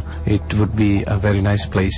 ওই জায়গায় আরো মানে কেমন যেন অলৌকিক অনেক ঘটনা আছে। একটা ছোট্ট ঘটনা কি শুনতে পারি আমরা? ছোট্ট ঘটনাটা হইলো, একটা নাম বলবো না আমি। না, নাম বলতে হবে না, অসুবিধা নেই, আপনি জাস্ট আমাদেরকে ঘটনাটা বলুন। ঘটনাটা হচ্ছে ওই হঠাৎ করে এক লোক স্বপ্নে দেখে কি তার বোনের নিয়ে, তার ওয়াইফরে নিয়ে ওই কান্দারবাড়ি এক জায়গায় পুরনো একটা সুইচ গেট আছে। আচ্ছা। হ্যাঁ, ওই জায়গায় যেতে বলছে। 10টা আসলে টুকরি চিনেন? টুকরি, হ্যাঁ হ্যাঁ, যে টুকরিতে করে জিনিসপত্র নেওয়া হয় মাথায় করে। হ্যাঁ, ওই নতুন টুকরি নিয়ে যাইতে বলছে। কেন? ওই জায়গায় পাওয়া যে ধন সম্পদ বলে না, যে দেয় কাউকে, এরকম শুনছেন কিনা? হ্যাঁ, শুনেছি আমরা বেশ কয়েকবার। ওই জায়গায় একটা পুরনো সুইচ গেট আছে। আচ্ছা। হ্যাঁ, তো ওই জায়গায় যাইতে বলছে। তো ওর ওয়াইফ বলল কি যে না, আমার তোমার বোনের নেওয়া দরকার নাই, হ্যাঁ তুমি আর আমি চলো। তো ঠিক ওই যে ফর্মালিটি যেগুলো ছিল ওগুলো পালন করে চলে গেছে। যাই দেখো ওই সুইচ গেটের ওদিক দিয়া মাটির নিচ থেকে, হ্যাঁ পানি তো এখন নাই, অল্প পানি, তো সুইচ গেটের ওই নিচ দিয়া সিন্দুক, অনেক বড় বড় সিন্দুক দেখা যাচ্ছে। হ্যাঁ, সিন্দুক উইঠা রাস্তার ভিতরে, সিন্দুক উইঠা একদম ঢাকনা মেইলা রয়েছে, অনেক কাঁচা পয়সা, স্বর্ণ, তারপরে মানে অনেক। হ্যাঁ, তো ওই ওয়াইফ আর এইটা দেখে সহ্য করতে পারে নাই। সাথে সাপ ছিল, অনেক বিশাল সাপ। তো সাপটা এইভাবে সিন্ধুকের সাথে এইভাবে দাঁড়াই আছে। তো সাপে কিছু বলে না। যখন ওই মহিলা এইভাবে ওই স্বর্ণ গয়না টাকা পয়সা দিয়ে সহ্য করতে পারে না, তো এইভাবে নিয়ে টুকরিতে ভর্তি নিচ্ছে, তখন আস্তে সিন্ধুকের ঢাকনা লাইগা গেছে। আচ্ছা। ওনার মানে মাথা পর্যন্ত ভিতর ঢাইকে গেছে, ঢাইকে মানে নিচের দিকে চলে যাইতেছে। আচ্ছা। তখন ও স্বামী কোমরে ধইরা টাইনে রাখছে, টাইনে রাখার পরে চিৎকার করতেছে। তো ওই জায়গায় ভয়ানক যে সাপের কথা বলছি না, এটা আরো অনেকের চোখে পড়ছে। আচ্ছা। ওই যে পাশের বাড়ি ওর মামা বাড়ি, তো ওরা ভাবছিল ওই ঠিক সেম ঘটনাই করছে, রান্দা টান্দা নিয়ে মানে ওই জায়গায় গেল, হ্যাঁ লাঠি সোটা নিয়ে, যে হয়তো অন্য কিছু নয়তো সাপ টাপ হবে এই জন্য। ওই যে ফকির লোকটার কথা বলছে, উনি এই লোক। আচ্ছা। তো ভাবছে হয়তো ফকিরগিরি করে, অনেক রাত্রে আসে, হয়তো কিছু সামনে পড়ছে। তো যাই হোক, ওনারাও দেখে মানে ওই জায়গায় হতবাক। তখন বললো তোরে কি, ওরা আসলে মুরব্বী তো আগে, যে তোরে কি কি বলছে? কয় আমার বোনের নিয়ে আসতে বলছে, আমার ওয়াইফের, আর আমার আসতে বলছিল। কয় তাড়াতাড়ি তোর বোনের ডাইকে নিয়ে, দৌড় দিয়ে ওর বোনের তাড়াতাড়ি ওই বোনের ওই বাড়ির থেকে নিয়ে আসছে। ওই মহিলাটা তখন ওই অবস্থায় আছে, বেরোতে পারছে না, বের করতে পারতেছে না। সব লোকজন চলে এসেছে, হ্যাঁ, এবং সবাই সিন্দুক, সবাই টাকা পয়সা দেখতে পাচ্ছে। দেখে তারপর ওই সাথে সাথে ওই মহিলার ডাইকে আনছে। ওই মহিলা আইসা শুধু ওনাকে একটু ধরছে, ধরার সাথে সাথে বের হয়ে গেছে। মানে এটা হয়েছিল নিয়মটা ভাঙার কারণে। তারপর ওনাকে নিয়ে এসে, আর সাথে সাথে আর কি কোরবানির গরু জব দিলে যেরকম ব্লাডের উপরে ভাসে না, ঠিক ওইভাবে ভাসতেছে। মাই গড। হ্যাঁ, তারপরে উনি তো ফকির, হ্যাঁ, আর সিন্দুকটা সাথে সাথে ওই সুইচ গেটের ভিতরে শো শো শো শো করে একদম বুঝায়, যেমন ওই যে ভূমিকম্প হইলে যেভাবে বা সুনামি হইলে যেভাবে যায়, ওইভাবে চলে গেল। কোথায় চলে গেল? সুলিসের ঘাটের নিচে। আচ্ছা, পানির নিচে। হ্যাঁ, চলে গেল। তারপর ওই জায়গা থেকে আইনা ওনারে কি ফকিরি টকিরি কইরা পরে আবার সুস্থ করছে এইভাবে। যাই হোক, কান্দারবাড়ির ঘটনাটা আমরা শুনলাম এখানে, যে কোনো একটা হয়তো এরকম ঘটনা আর অনেক ঘটেছে ওখানে, যে কারণে এলাকার মানুষ দিনের উপরে সন্ধ্যায় থেকে অনেক শুনছি। ওকে, তাহলে আর একটা গল্পই বাকি থেকে গেল, একটা ঘটনাই, যেই ঘটনাটাতে আপনি নিজে প্রত্যক্ষদর্শী ছিলেন। তো আমরা সেই ঘটনাটাতে যাই। আসেন ভাই। আমি যেটা ছিলাম ওটা আমার বলা হয়েছে, আমার বাবার সাথে যেটা হয়েছে ওইটা বলা হয়নি। ওকে, হ্যাঁ। আমাদের বাড়ি তো নারায়ণগঞ্জ, হ্যাঁ, আমার নানা বাড়ি পটুয়াখালীতে। তো আমরা ওই জায়গায় ছোট থেকে মোটামুটি বড় হয়েছি। যাই হোক, তো আমার বাবার সাথে যে ঘটনাটা ঘটে, আমার বাবার বাড়ি নারায়ণগঞ্জে, যে মদনগঞ্জ এলাকায়, অনেক আগের ঘটনা, বাবার বাল্য বয়সে, মানে আমাদের বয়সের ঘটনা। তো যখন বাবা রাত্রে অনেক রাত্রে যাইতেছে, ওই সময় তো অনেক জঙ্গল ছিল নারায়ণগঞ্জের ওদিকে। খুব মফস্বলে ছিল। তো রাত্রে যাইতেছে হঠাৎ করে রাস্তার পাশে ধনচা ক্ষেত পাট ক্ষেত, তো ওই ধনচা ক্ষেতের ভিতরে চুপ্পুর চাপ্পুর আওয়াজ আইতেছে, মানে পানির ভিতরে হাঁটতেছে না ওইভাবে আওয়াজ আইতেছে। তো বাবা হঠাৎ করে তাকাই দেখে কি যে কিছু নাই, আবার হাঁটতেছে, আবার ওই রকম আওয়াজ। তখন উনি একটু কেমন জানি সন্দেহ হইলো যে কি নাকি একটা ঢিল ছুঁড়া মারলো। হ্যাঁ, ঢিল ছুঁড়া মারার পরে আর কোনো শব্দ নাই। পরে কতক্ষণ আবার ঠিক সেম, হঠাৎ করে তাকাই দেখে যে ওই যে কল্লা একদম নাই, আর বুকে দুইটা চোখ বাবার দিকে চোখ করে তাকাই রয়েছে। বাবা তো ওইটা দেখা মানে ভয়ও পাইছে, আবার সাহসও নিয়ে বলছে, ও তুই আমার এইভাবে ডিস্টার্ব করতেছ। এইটা বইলা উনি সামনের দিকে সুরাটুরা পুরো ফুদিয়া হাইটা চলে গেছে। ওই আর দিকে তাকায়নি না, চলে যাওয়ার পরই বাড়ির এরিয়ার ভিতর যখন যাবে তখন ওই যে একটা বাঁশঝাড় আছে, ঠিক বাঁশঝাড়ে ওই জায়গায় হঠাৎ করে দেখে বাঁশ রাস্তার উপরে। আচ্ছা, থাকার কথা না, তাকাই দেখে এত বিশাল একটা মানুষ না কি, বাবা বলতে পারছে না যে একটা পা দিছে এক জায়গায়, আরেকটা পাও যে শীতলক্ষা নদীর উপর দিয়ে যে কই দিছে দেখি না এরকম। তো বাবা এইভাবে নিচের থেকে উপর দিকে তাকাইয়া দেখা ওই জায়গায় দাঁড়াই গেছে স্টেট। তো উনি দাঁড়াইয়া, আগে শুনছি যে কাপড় চোপড় নাকি সাথে থাকলে নাকি খুলে ফেলাইতে হয়, কোনো সুতা না থাকে যেন সাথে। তো উনি ঠিক ওইভাবে করলো, কইরা পোশাক পুরা গোল কইরা মাঝখানে দাঁড়াই রইল। আচ্ছা, এখন ওরে বলতেছে, বাবার বলতেছে যে চইলা যা, আমার নিজ দিয়ে চইলা যা। বাবা বলতেছে না তোর নিজ দিয়ে আমি যামুকে, তুই সরে যা আমি যাই, আমার পথ ছাড়। কয় না তুই নিজ দিয়ে যা, তোর নিজ দিয়ে যাই তুই বাইসকে। তো অনেক একটু রাতটা বেশি হয়েছিল, 10টা-11টা এরকম। তো বাবা ভয় পাইতেছে, কোনো লোকও আসতেছে না। হঠাৎ 12টা এরকম হবে, দুইজন লোক একটা সাইকেলে আসতেছে, বেলের আওয়াজ পাইতেছে। তো বাবারে আইসা দেখছে ওই অবস্থায়, দেখা ব্রেক করছে, ব্রেক কইরা দেখতেছে, ওরাও দেখলো যে সামনে এই অবস্থা। ওরা দেখা তো প্রচন্ড ভয় পেয়ে গেল। এর ভিতরে আবার ওদের সাথে কথা বলতেছে, সামনে তাকাই দেখে নাই, বাসটা হঠাৎ করে এত ছটকা দিয়ে উঠে গেছে, এখন পুরো রাস্তা ক্লিয়ার হয়ে গেছে। পরে যার বাড়িতে তিনজন মিলে শেষ পর্যন্ত চলে গেছে। ওকে, যাই হোক, শুনলাম আপনার ঘটনাগুলো, আপনার বাবার ঘটনাটা শুনলাম। ইনফ্যাক্ট আপনার বাবার যে ঘটনাটা, সেই ঘটনাটা অনেকের সাথেই বোধহয় ঘটেছে, অনেক জায়গায়, বিভিন্ন জায়গায় ঠিক একই ধরনের ঘটনা আমরা ডরে বেশ কয়েকবার শুনেছি। এছাড়া আমরা নিজেরাও এমনিতে কথোপকথনে এই ধরনের ঘটনাগুলো বেশ কয়েকবার শুনেছি। এই ধরনের লম্বা একটা মানুষ, যার পা একদিকে, দুইদিকে দুটা পা থাকে, মাঝখান দিয়ে যদি কেউ যায় তখনই তার বিপদ, তাকে সরিয়ে যেতে হবে বা কোনো একভাবে। যাই হোক, এই ঘটনাগুলো আমাদের সাথে শেয়ার করার জন্য আপনাকে অনেক ধন্যবাদ ইয়াসির ভাই। কিন্তু ঘটনা আমি বললাম না, ছোটখাটো অনেক ঘটনা আছে পটুয়াখালীতে, অনেক এরকম ঘটনা আছে। শুধু পটুয়াখালীতে নয়, পুরো বাংলাদেশে বিভিন্ন জায়গায়, ছোট ছোট অজপাড়া গায়ে, গ্রামের ভিতরে, যেখানে হয়তো ইলেকট্রিসিটি এখনো ঠিক মতন পৌঁছায়নি, এরকম বেশ কিছু জায়গায় অনেক ঘটনাই ঘটে। আপনি নিজেই একটু আগে বলছিলেন যে এটা যদি দীর্ঘ করতে যাই তাহলে এতই দীর্ঘ হবে যে শেষ হবে না। তাই আজকে আমরা এতটুকু পর্যন্তই জানি আপনার কাছ থেকে। ডর টিমে যেহেতু একবার আপনি এসেছেন, সো ডর টিমে আপনাকে আবারও ডাকা হবে, হয়তো বা কোনো এক সময় আপনি আবারও আসবেন, তখন আপনার কাছ থেকে বাকি ঘটনাগুলো শুনবো। এখন আমরা চলে যাব অন্য অতিথির কাছে। আচ্ছা, আসলে ডিউরেশনটা ছোট হলেও ইয়াসিনের যে স্টোরিটা, তার যে এক্সপেরিয়েন্সটা, এটা আশা করি অনেকের কাছেই ভালো লেগেছে।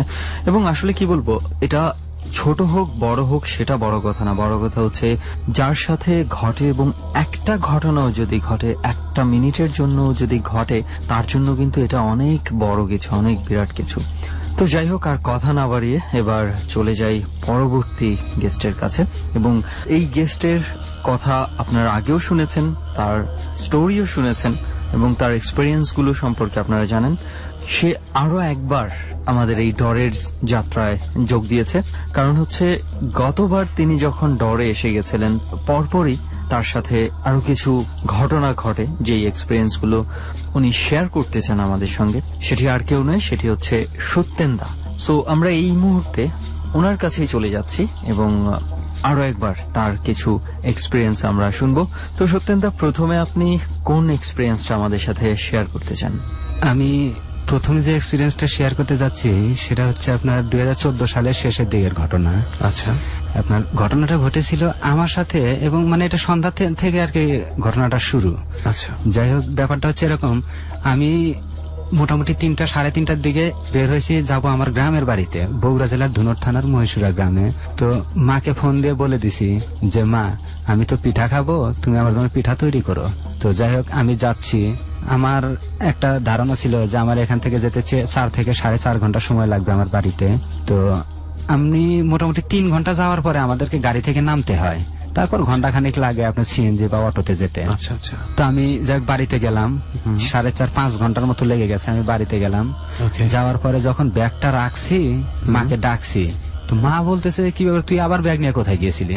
তাই আমি বললাম আবার ব্যাগ নিয়ে, মানে ব্যাপারটা তো বুঝলাম না। তো বলছে কেন, তুই তো কিছুক্ষণ আগে এসে আমার কাছে পিঠা খেয়ে গেলি, আমার কাছ থেকে পিঠা নিয়ে গেলি। মানে আপনার বাসার ভিতরে? বাসার ভিতরে মানে আপনি আগে মাঝখানে আপনি তো আসছিলেন অ্যাকচুয়ালি, আপনি যেটা বললেন। না, আমি তো রাস্তায়, আমি তো বাড়িতে গিয়ে তারপরে মার কাছ থেকে জানলাম যে কেউ একজন মানে পিঠা নিয়ে গেছে, মা ভাবছে সেটা আমি। মাই গুডনেস, তার মানে কি এসেছিল? এখন এটাই তো মূল বিষয় আসলে, এটাই তো ছেলেকে চিনতে ভুল করে না, তার মানে সেটাই কথা। এখন মা আমাকে বারবার বলছে যে তুই তো আমার কাছ থেকে পিঠা নিয়ে গেলি এই কতক্ষণ আগে, আবার তুই ব্যাগ নিয়ে কোথায় গিয়েছিলি? তাই আমি বললাম না মা, তোমার হয়তো কোথাও ভুল হচ্ছে, আমি তো এর আগে আসিনি, আমি তো মাত্র এসে ঢুকলাম বাড়িতে। তখন মানে বিষয়টা আমিও চিন্তা করতেছিলাম, হয়তো মাও চিন্তা করতেছিল যে বিষয়টা আসলে কি হলো। তো তারপর মা বললো যে ঠিক আছে, এখানে আর তোর পিঠা খাওয়ার দরকার নেই, তুই ঘরে যা। আমি হাত মুখ ধুয়ে ফ্রেশ হয়ে পিঠা খেলাম, রাত্রে খাবারও খেয়েছি। মোটামুটি 12:30-1টার দিকে আমি বাথরুমে যাব। আচ্ছা। তো মাকে বললাম যে মা, তুমি দরজাটা লাগায়ও না, আমি বাথরুমে যাব, আমি আসছি। কেননা তখন চাঁদনি রাত, চাঁদনি রাত্রে সাধারণত কোনো আলোর দরকার হয় না। আচ্ছা। আর আপনারা জানেন যে গ্রামে সাধারণত বাথরুম থাকে একটু দূরে। তো যেদিকে আমাদের বাথরুমটা, সেদিকে মোটামুটি গাছপালা, অনেক ঘন গাছপালা ছিল। বাথরুমের আগে একটা পেয়ারা গাছ ছিল। আচ্ছা। তো আমি যখন বাথরুমে যাচ্ছি, তখন পেয়ারা গাছটা পাওয়ার আগে আগে কেমন যেন পিঠার গন্ধ নাকে আসছে। আচ্ছা। তা আমি এদিক ওদিক তাকালাম যে পিঠার গন্ধ কোত্থেকে আসলো। হঠাৎ আমার চোখটা চলে গেল পেয়ারা গাছে। তখন পেয়ারা গাছটা পাওয়ার আগে আগে কেমন যেন পিঠার গন্ধ নাকে আসছে। আচ্ছা। তা আমি এদিক ওদিক তাকালাম যে পিঠার গন্ধ কোত্থেকে আসলো। হঠাৎ আমার চোখটা চলে গেল পেয়ারা গাছে। আমি মেরে গেলাম, কি একজন লোক পা ঝুলিয়ে বসে আছে, সে পিঠা খাচ্ছে, সে কিছু খাচ্ছে, এটা বোঝা যাচ্ছে, এবং তার হাতে যে গোল গোল কিছু দেখা যাচ্ছে, বুঝলাম যে এটা পিঠা, সেটা দেখা যাচ্ছে, কিন্তু লোকটার চেহারা দেখা যাচ্ছে না, শুধু দাঁত আর চোখ চকচক করছে, সাদা অংশগুলো, শুধু সাদা অংশগুলো। আর এমন একটা ভাব যে সে যেন আমার দিকে হাসছে, আমার দিকে তাকিয়ে হাসছে। একটা ব্যঙ্গাত্মক ব্যাপার, একটা ব্যঙ্গাত্মক তোমার রূপে এসে তোমার খাবার খেয়ে নিচ্ছি হয়তোবা। তারপর আপনি কি করলেন? তো আমি ওখানে মানে এমন একটা হতভম্ব হয়ে গেলাম যে আমি কি করবো আমি নিজেও ভেবে পাচ্ছিলাম না। হঠাৎ একটা মা বলে একটা চিৎকার দিলাম। চিৎকার দেওয়ার পরে আমার আর তেমন কিছুই মনে নেই। পরে যাই মা হয়তো দৌড়ায় গেছে, তারপরে যে নিয়ে আসছে, একটু পরে আমি বুঝতে পারলাম যে হ্যাঁ আমি ঘরে আসছি। তো পরে মা আমাকে অনেক সহানুভূতির সাথে জিজ্ঞেস করলো, কি হয়েছে বাবা, তুমি কি ভয় পেয়েছিলা? আমি বললাম যে মা আসলে এই ব্যাপারটা হয়ে গেছে। তো মা বললো ঠিক আছে, তোমার আর যাওয়ার দরকার নাই। আর সত্যি সত্যি আমি সেদিন সারা রাত্রে আর বাথরুমে যাইনি। আচ্ছা সত্যেন দা, এখানে আমার ছোট্ট একটা প্রশ্ন ছিল, সেটা হচ্ছে যে এই অবস্থাতে ভয় পাওয়াটা খুবই স্বাভাবিক, কিন্তু আমার প্রশ্নটা হচ্ছে যে এটা আপনার কেন মনে হলো যে এটা মানুষ না হয়ে অন্য কিছু হবে? এটা তো মানুষও হতে পারতো, হয়তোবা এমন কেউ বসে আছে হয়তো ফাজলামো করে বা আপনাকে ভয় দেখানোর জন্য, বা কেউ চুরি করে নিয়ে বসে খাচ্ছে ওখানে, যেহেতু আপনি বলছেন যে চেহারাটা পুরোপুরি দেখেননি। প্রথম কথা, তার তো চেহারা দেখা যায় না, দাঁতগুলো বড় বড়, শুধু দাঁত আর চোখ দুটো চকচক করছে। সেটা আলোর কারণে হতে পারে। খুব কালো কোনো মানুষকে যদি আমরা অন্ধকারে দেখি, তাহলে তার শরীরের শুধু সাদা অংশগুলোই আমরা দেখতে পাবো। আচ্ছা, এখন মানে যে কথাটা আসলে কথাটা বলা আমার একটু কম হয়ে গেছে, সেটা হচ্ছে ওই পেয়ারা গাছের নিচে অনেকেই অনেকদিন ভয় পেয়েছে, এমনকি দিনের বেলা দুপুরে ওই পেয়ারা গাছে মানুষ ভয় পেয়েছে। কি জন্য? মানে হয়তো একজন যা দেখছে যে কোনো একজন মহিলা ওই পেয়ারা গাছ থেকে ঝুলছে, চিকন একটা ডাল ধরে ঝুলে আছে, এরকম অনেকে ভয় পেয়েছে। আর আমাদের ওই পেয়ারা গাছের ওইখানটা আসলে একটা অদ্ভুতুরে ব্যাপার, যার ফলে ওইখান দিয়ে সাধারণত কেউ একা একা যায় না। কিন্তু অদ্ভুতুরে ব্যাপার কেন? পেছনের ঘটনাটা কি? মানে ওইখানে অনেকদিন আগে যা জানছি, তাতে একজনের আকস্মিক মৃত্যু হয়েছিল। আচ্ছা। ওই পেয়ারা গাছটার নিচে একজন লোক টয়লেট করতে গেছিল, যাওয়ার পরে সে ওইখানে টয়লেট করা অবস্থায় সে মরে বসেছিল, মানে যেভাবে সে বসে আছে সেভাবে বসেছিল, শুধু তার জানটা ছিল না। এটার পর থেকে ওইখানে এরকম অনেক রকম ঘটনা ঘটে। আসলে তার আগে সাধারণত মানে এভাবে কেউ বুঝতে পারে নাই, কিন্তু যেদিন থেকে সে লোকটা মারা গেছে, সে লোকটা মারা গেছে আরো অনেক আগে, হয়তো 15-20 বছর আগে, কিন্তু তখন থেকে জায়গাটা সবার কাছে হ্যাঁ পরিচিত হয়ে গেছে যে এখানে একটা কিছু ঘটে, ভূতের জায়গা হিসেবে ওটা পরিচিত হয়ে গেছে। ওকে দেন, অদ্ভুতের চেয়েও বেশি অদ্ভুত একটা এক্সপেরিয়েন্স আমাদের সাথে শেয়ার করলো সত্যেন ভাই। মায়ের কাছে ছেলের রূপে গিয়ে খাবার নিয়ে আসাটা, এটা অনেক অনেক টাফ একটা ব্যাপার। আমি জাস্ট এটা চিন্তা করি যে সেই সময় কিন্তু মা হিসাবে না ধরে ওনাকে যদি সামান্য সাধারণ একটা মানুষ হিসেবে ধরি, উনি কি পরিমাণ রিস্কের ভিতরে ছিলেন। অনেক ক্ষতি হতে পারতো তার, কারণ যে জিনিসটা অন্য কারো রূপ ধরতে পারে সেই জিনিসটা আর কি না পারে। আসলে হলে অনেক কিছুই হতে পারতো এবং অনেক কিছুই হতে পারে। অনেক সময় অনেক কিছু হতে গিয়েও হয় না, আবার কিছু না কিছু হতে গিয়েও অনেক কিছু হয়েছে। তো যাই হোক, এই ছিল আপনার প্রথম এক্সপিরিয়েন্স। তো আর কি এক্সপিরিয়েন্স আছে যেটা আপনি এই মুহূর্তে আমাদের সাথে শেয়ার করতে চান? হ্যাঁ, আর একটা এক্সপিরিয়েন্স আছে আমার রিসেন্টলি ঘটা, 2015 সালের 2রা নভেম্বর রাত্রে ঘটা। আমি আমার বাড়ি থেকে এক বন্ধুর বাড়িতে গিয়েছিলাম দাওয়াত খেতে, মানে ইচ্ছা ছিল রাত্রে ওখানে থাকবো, যার ফলে আমি 10টা সাড়ে 10টার দিকে তার বাড়িতে যাই। আচ্ছা, তো রাত্রি মোটামুটি 1:15টার দিকে একটা নাম্বার থেকে আমার কাছে কল আসে। আচ্ছা, তো পরিচিত কণ্ঠ, কিন্তু নাম্বারটা অপরিচিত। আচ্ছা, আমাকে শুধু ফোন দিয়ে বলল যে তোদের বাড়িতে গন্ডগোল হয়েছে, তুই তাড়াতাড়ি চলে আয়। আচ্ছা, এই কথাটা বলে সে লাইনটা কেটে দিল সাথে সাথে। আমি ওই নাম্বারটাতে অনেকবার নক করলাম, কিন্তু কল আর ঢুকলো না, মানে সে নাম্বারটা অব্যবহৃত এটা বলছে বারবার মোবাইলে। তো চিন্তা করলাম অব্যবহৃত নাম্বার থেকে আমার কাছে কলটা আসলো কিভাবে। যাই হোক, তার নাম্বারে যখন কল না ঢুকলো তখন আমি বাড়িতে ফোন দিলাম। আমি চিন্তা করেছিলাম যে সকালে আমার 2 ভাইয়ের মধ্যে হালকা একটু কথা কাটাকাটি হয়েছিল, তাদের মধ্যে হয়তো বড় কিছু হয়ে গেছে, তাদের মধ্যে হয়তো বড় ঝগড়া হতে পারে। এই জন্য তো আমি তাদের 2জনকে কল দিলাম। আচ্ছা, পরপর 2জনকে অনেকবার কল দিলাম, কমপক্ষে 7-8 বার করে এক একজনকে কল দিলাম, কেউ রিসিভ করে নাই। তো আমার টেনশনটা আরো বেড়ে গেল যে কি হয়ে গেল, ফোন রিসিভ করা যাচ্ছে না, আসলে কি হতে পারে যে ফোন রিসিভ করছে না। তখন আমি সেই মেইন রাস্তা দিয়ে না এসে সরাসরি আপনার ক্ষেতের মধ্যে দিয়ে যে রাস্তা, এই রাস্তা ধরে আমি আসা শুরু করলাম যে এদিক দিয়ে গেলে আমি হয়তো 15-20 মিনিটের মধ্যে আমার বাসায় পৌঁছতে পারবো, আর মেইন রাস্তা দিয়ে গেলে তো 1 ঘন্টার মতো লেগে যাবে। তো যাই হোক, রাস্তায় একটা কবরস্থান ছিল। এই কবরস্থান মানে গণ কবরস্থানই লোকে বলে, ওখানকার স্থানীয় লোকদের মুখে অনেক শুনছি যে 1971 সালে আপনার মুক্তিযুদ্ধের সময় এই কবরস্থানে অনেক লোককে মাটি চাপা দেওয়া হয়েছে, মৃত এবং জীবিত উভয় ধরনের মানুষকে মাটি চাপা দেওয়া হয়েছে। সেই থেকে ওখানে নাকি ভৌতিক অনেক ব্যাপার ঘটে। তো কথাটা আমার আসলে ওই সময় মাথায় ছিল না, যেহেতু বাড়িতে একটা প্রবলেমের কথা শুনছি, আমার কিন্তু মানে ওই বিষয়টা তখন মাথায় না থাকারই কথা। আচ্ছা, তো আমি ওদিক দিয়ে আসছি অনেক দ্রুত, তখন অন্যরকম একটা টেনশনে আছেন যে বাসায় কি হলো, বাসায় কি হলো, শুধু আমার এই একটাই চিন্তা, অন্য কোনো চিন্তা আমার মাথায় নেই। এত গভীর রাতে মানে কোনো একটা মোটামুটি সবাই জানে এমন একটা ভয়ঙ্কর স্পটের মধ্যে দিয়ে হেঁটে যাচ্ছেন, আপনার মাথায় নেই? আমার এটা মাথায় নেই। আচ্ছা, তো যাই হোক, আমি যখন কবরস্থানের কাছাকাছি আসছি তখন আমি বারবার মোবাইলটা দেখছি আর বাড়িতে ফোন করছি। আচ্ছা, তো হঠাৎ ওইখানে আসার পরে আমার মোবাইলটা অফ হয়ে গেল। অফ হওয়ার পরে মানে চার্জ কিন্তু ফুল ছিল, মানে মেজাজটা এমনি একটু খারাপ হয়ে গেল, কি হবে এখন কি মোবাইলটা অফ হওয়ার সময়। তো আবার আমি মোবাইলটা অন করলাম, অন করে চিন্তা করলাম যে ওরা যখন এতবার ফোন দিলাম রিসিভ করছে না, তাহলে সেই লোকটাকে আবার ফোন দিয়ে দেখি তো নাম্বারটা ব্যবহৃত না অব্যবহৃত। প্রথম আমাকে ফোন জানায় যে বাসায় কোনো গন্ডগোল হচ্ছে। ইয়েস। আচ্ছা, আমি তার নাম্বারটা আবার ফোন দিতে গিয়ে দেখি সেই নাম্বারটা নাই, মানে কল লগে নাম্বার নাই। আপনি তো নিজে সেই নাম্বারে ফোন করেছেন? হ্যাঁ, আমি অনেকবার ফোন করেছি, লাইন ঢুকে চেষ্টা করেছি, ডায়াল কলসে থাকার কথা, এবং যেহেতু সে কল করেছিল আপনাকে রিসিভড থাকার কথা, কিন্তু কল লগে মানে রিসিভ বা ডায়ালে কোনো জায়গায় সেই নাম্বারটা নাই। What is going on? তারপর তো যাই হোক, আমি চিন্তা করলাম নাম্বারটা কি হলো, সব নাম্বার আছে শুধু এই নাম্বারটাই নাই। তো আমি যাই এসব ভাবছি আর আবার আমার বাড়িতে ফোন দেওয়ার চেষ্টা করছি। তো ঠিক আমি যখন কবরস্থানের সামনাসামনি এসে পড়েছি তখন মনে হলো আমার পায়ে যে চটি ছিল, মনে হলো চটির পিছনে কেউ একজন পা রাখছে। আর আমি যেহেতু বাড়িতে প্রবলেম, আমি তো অনেক দ্রুত গতিতে হেঁটে যাচ্ছি, সে যখন মানে কোনো এক ব্যক্তি যখন আমার ছুটিটাতে পা রেখেছে, আমি কিন্তু তখন আর ঝোঁক সামাল দিতে পারি নাই। তা আমি পড়ে যাচ্ছি, আমি চিন্তা করলাম আমি তো পড়েই যাব, কিন্তু হঠাৎ মনে হলো যে কোনো এক লোক আমার দুই পাশে আমার বডিটাকে ধরেছে, ধরে অনেক দূর নিয়ে যাচ্ছে। আমি কমপক্ষে আপনি আসলে উল্টে পড়ে যেতে পারেন, উল্টে পড়ে যেতে পারি, পথেই কেউ একজন আপনাকে আরো ফোর্স করে সামনের দিকে আরো ফোর্স করে সামনের দিকে নিয়ে গেছে। আচ্ছা, তারপর আমি কমপক্ষে 20 থেকে 25 হাত দূরে গিয়ে তারপরে পড়েছি। মাই গড। তো যখন আমি পড়েছি তখন হঠাৎ নারী পুরুষ উভয় কণ্ঠের হাসির আওয়াজ পেলাম। আমি পিছনে তাকালাম, দেখি কেউ নাই। আশেপাশে তো কেউ নাই, যেখান থেকে আমি হাসির আওয়াজটা পাচ্ছিলাম সেখানে দেখি কেউ নাই। তো হঠাৎ মনে হলো যে সেই কবরস্থানে হয়তো অনেক বড় একটা গরু দাঁড়িয়ে আছে। আমি বুঝতে পারছিলাম না, তখন আমার সেন্সটা এমন হয়ে গেছিল, আমি বুঝতে পারছিলাম না যে ওটা গরু নাকি সিংহ।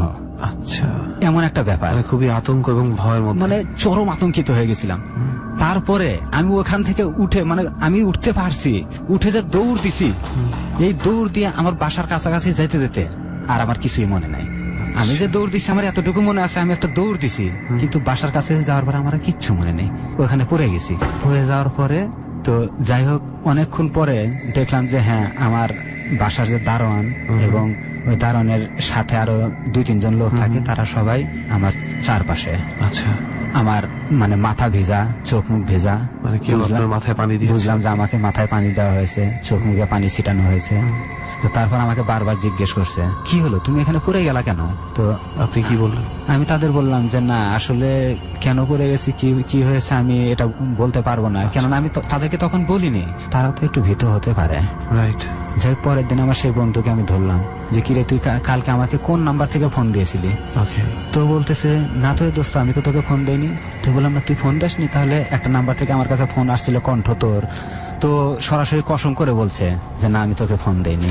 আমি চিন্তা করলাম ব্যাপারটা কি।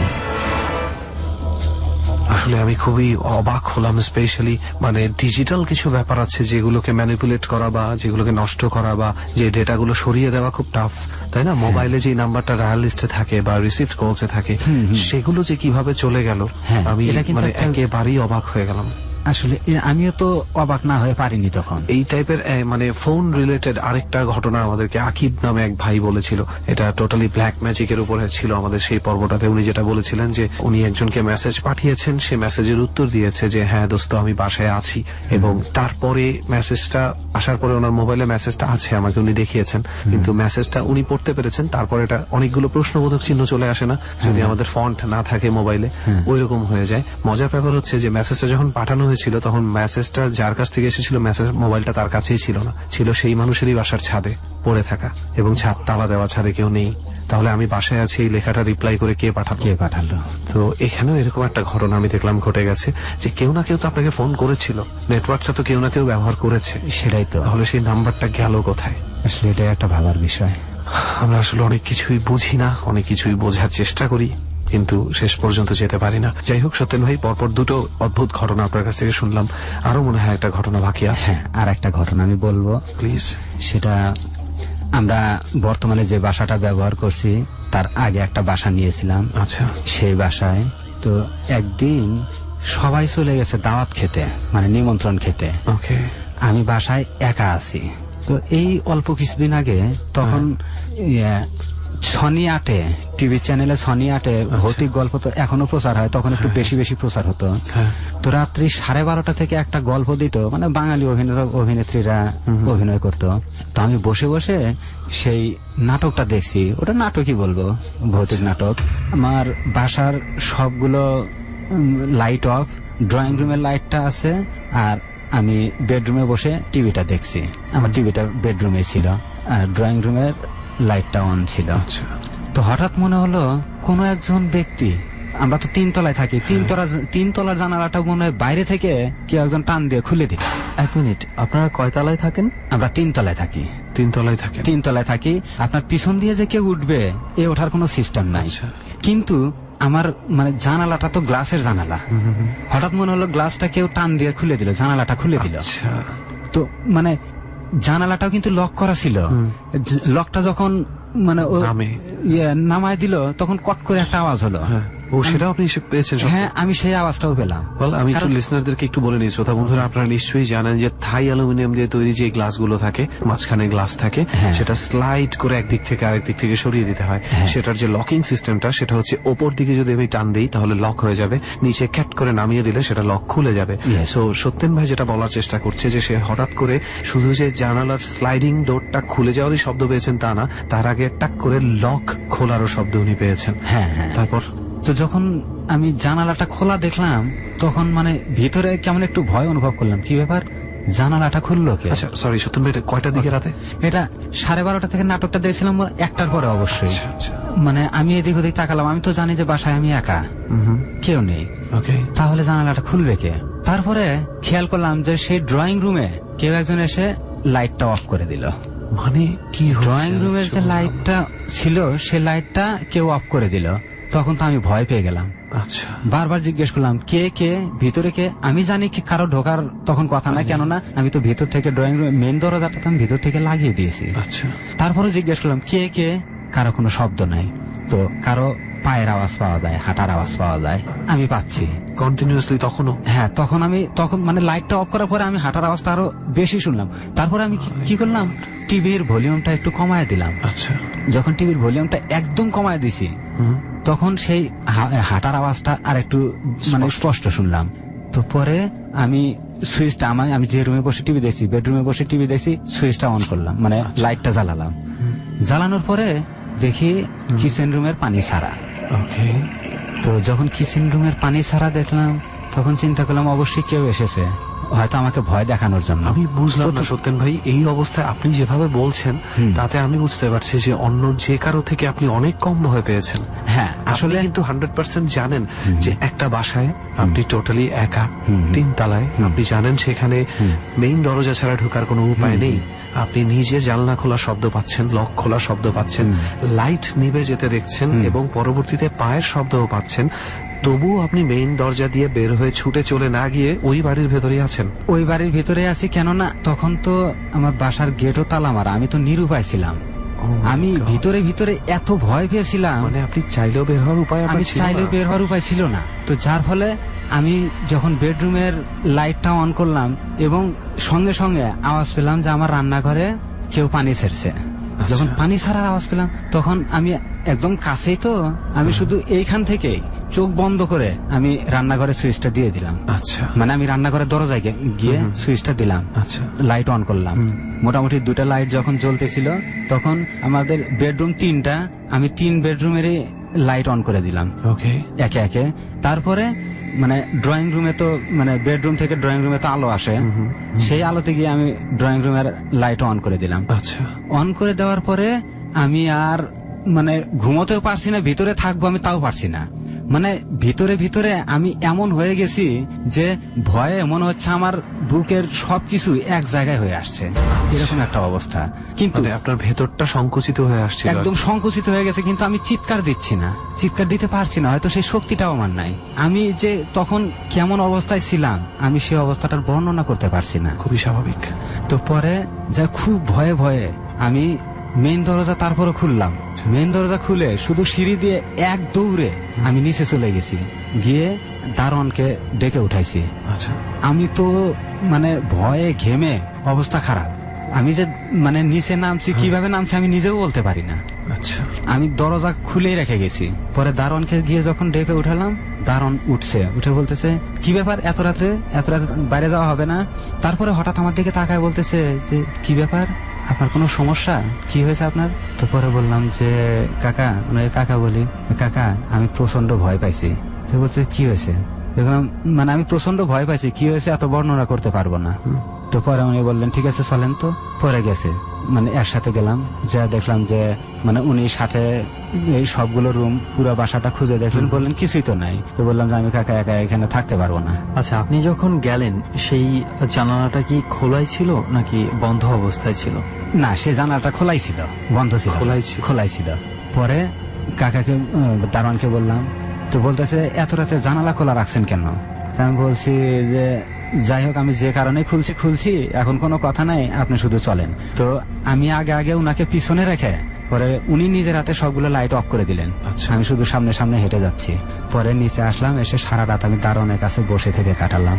পরের দিন সকালে আমি বাইরে নাস্তা করেছি এবং উপরে গেছি, সবাই যখন বাসায় আসছে। তারপরে এই ঘটনাটা কবে ঘটে? এই ঘটনাটা ঘটেছিল 2013 সালে আর কি, 13 সালের শেষের দিকে। আচ্ছা, আমি একটু কনফিউজড হয়ে গেছিলাম, বাট আমি ভেবেছিলাম যে এই কিছুদিনের মধ্যে আপনার সাথে বোধহয় এই ঘটনাটা ঘটেছে। এই ঘটনাটা আর একটু আগে। সত্যেন ভাই, কি বলবো, আপনার লাস্ট স্টোরিটা এরকম একটা সময় একা বাড়িতে থাকা বা কিছুটা সময়ের জন্য হলে আটকে যাওয়া, মানে হয় না যে কোন এক জায়গায় একটা বম ব্লাস্ট করেছে, বম ব্লাস্টে যতজন মারা গেছে তার চেয়ে বেশি মারা গেছে পদদলিত হয়ে, আতঙ্কে দৌড়াদৌড়ি করতে গিয়ে। তো আমার মনে হচ্ছিল যে আপনার ওই সিচুয়েশনটাতে তখন কিন্তু অনেক মানুষ স্ট্রোক করতে পারে, ভয় হার্ট অ্যাটাকও করতে পারে, যে কি হচ্ছে এগুলো, যেহেতু আপনি সম্পূর্ণ একা ছিলেন। তো এই ধরনের ঘটনার মাঝে মাঝে এই কথাটা বলার কারণ সেটাই যে আপনারা যারা শুনছেন তারা অবশ্যই দেখবেন যে সত্যেন ভাই কিভাবে নিজেকে এত ভয় পাওয়ার পরেও তারপরে উনি কিভাবে দরজা পর্যন্ত গেছেন এবং নিচে দারোয়ানকে ডেকে নিয়ে এসেছেন, এবং এটাকে আমরা বলি সাহস। আর এইসব ঘটনায় অনেকেই যেটা করে থাকেন সেটা দুঃসাহস, অর্থাৎ খুব আগ বাড়িয়ে না বুঝে শুনেই মানে দেখতে যাওয়া। এটা কিন্তু খুব একটা সাহসের কাজ না কিংবা বুদ্ধিমানের কাজ নয়। সো সবচেয়ে বড় বিষয় হচ্ছে এই ঘটনাগুলোর সময়, এই ইনসিডেন্টগুলোর সময় সবচেয়ে কুল মাইন্ডেড যারা থাকতে পারে আমার ধারণা তারাই এই ঘটনাগুলো থেকে ওভারকাম করতে পারবেন। যদি সত্যিকারের কোনো ভূত নাও থাকে তাহলে কিন্তু আপনার মনের ভূতই তখন আপনাকে খেয়ে ফেলার জন্য যথেষ্ট। সো এই বিষয়গুলোতে খুব ঠান্ডা মাথায় এবং খুব লজিক দিয়ে, বুদ্ধি দিয়ে বিষয়গুলোকে হ্যান্ডেল করাই সবচেয়ে বুদ্ধিমানের কাজ বলে আমার মনে হয়। অ্যাটলিস্ট যদি সত্যিকারের কোনো ভূত নাও থাকে তাহলে কিন্তু আপনার মনের ভূতই তখন আপনাকে খেয়ে ফেলার জন্য যথেষ্ট। সো এই বিষয়গুলোতে খুব ঠান্ডা মাথায় এবং খুব লজিক দিয়ে, বুদ্ধি দিয়ে বিষয়গুলোকে হ্যান্ডেল করাই সবচেয়ে বুদ্ধিমানের কাজ বলে আমার মনে হয়। অ্যাটলিস্ট যাই হোক, অনেক ধন্যবাদ সত্যেন ভাই আবারও এসে আপনার এই এক্সপিরিয়েন্স গুলো আমাদের সাথে শেয়ার করার জন্য, এবং আশা করি অনেকের কাছেই আপনার এই এক্সপিরিয়েন্স গুলো বেশ ভালো লেগেছে, কিংবা যারা আরো দুঃসাহসী রয়েছে, জানি না কতটুকু বুদ্ধিমান বা বোকা যেরকমেরই হোক না কেন, তাদের কাছে বিভিন্ন জনের কাছে বিভিন্ন রকম হতে পারে, এবং এটা সম্পূর্ণই শ্রোতা যারা রয়েছেন এটা সম্পূর্ণ আপনাদের স্বাধীনতা। তো যাই হোক, আরো একবার ধন্যবাদ সত্যেন ভাই আপনাকে আমাদের সাথে এই জার্নিতে যোগ দেওয়ার জন্য। Thank you. ফ্রেন্ডস, অনেকগুলো গল্প আমরা শুনলাম অলরেডি অনেক অতিথির কাছ থেকে, আরো অতিথি আমাদের আছে এবং তাদের কাছ থেকেও আমরা গল্প শুনবো। অনেক রকম অনেক ঘটনাই ঘটে পৃথিবীতে, অনেকেই অনেক সময় আমরা অনেক কিছু ভুলে যাই, যে এই কাজটা আমি করেছিলাম বা সেই কাজটা সে করেছিল, এটা হচ্ছে সাধারণ ভুলে যাওয়া। কিন্তু কিছু মানুষের ক্ষেত্রে এমন কিছু ঘটনা ঘটে তারা নিজেদের অ্যাক্টিভিটিটাকে এক্সপ্লেইন করতে পারে না, তারা নিজেরাই বলতে পারে না যে কেন বা কোন সময় কি কারণে, কিসের লোভে বা কিসের ভয়ে তারা এক জায়গা থেকে আরেক জায়গায় গিয়েছে বা যে কোনো কাজ করেছে। তেমনই একজন আজকে আমাদের সাথে আছে, আমাদের সাথে আছে ইকবাল ভাই। ইকবাল ভাইয়ের কাছ থেকেও আমরা তার কিছু এক্সপেরিয়েন্স আশা করব যে তিনি আমাদের সাথে শেয়ার করবেন। ইকবাল ভাই কেমন আছেন? হ্যাঁ, আমি ভালো আছি ভাইয়া। আচ্ছা ইকবাল ভাই, আপনি কোথায় থাকেন? আমি আগে খিলক্ষেতে থাকতাম। আচ্ছা, আমার গ্রামের বাড়ি হচ্ছে ভোলা, লালমোহন থানা, আর হচ্ছে রংগজ ইউনিয়ন। ওকে, তো ইকবাল ভাই, আপনার সাথে যে ঘটনাগুলো ঘটে সেগুলো অ্যাকচুয়ালি কবে ঘটে এবং ঠিক আপনার সাথেই কি ঘটে?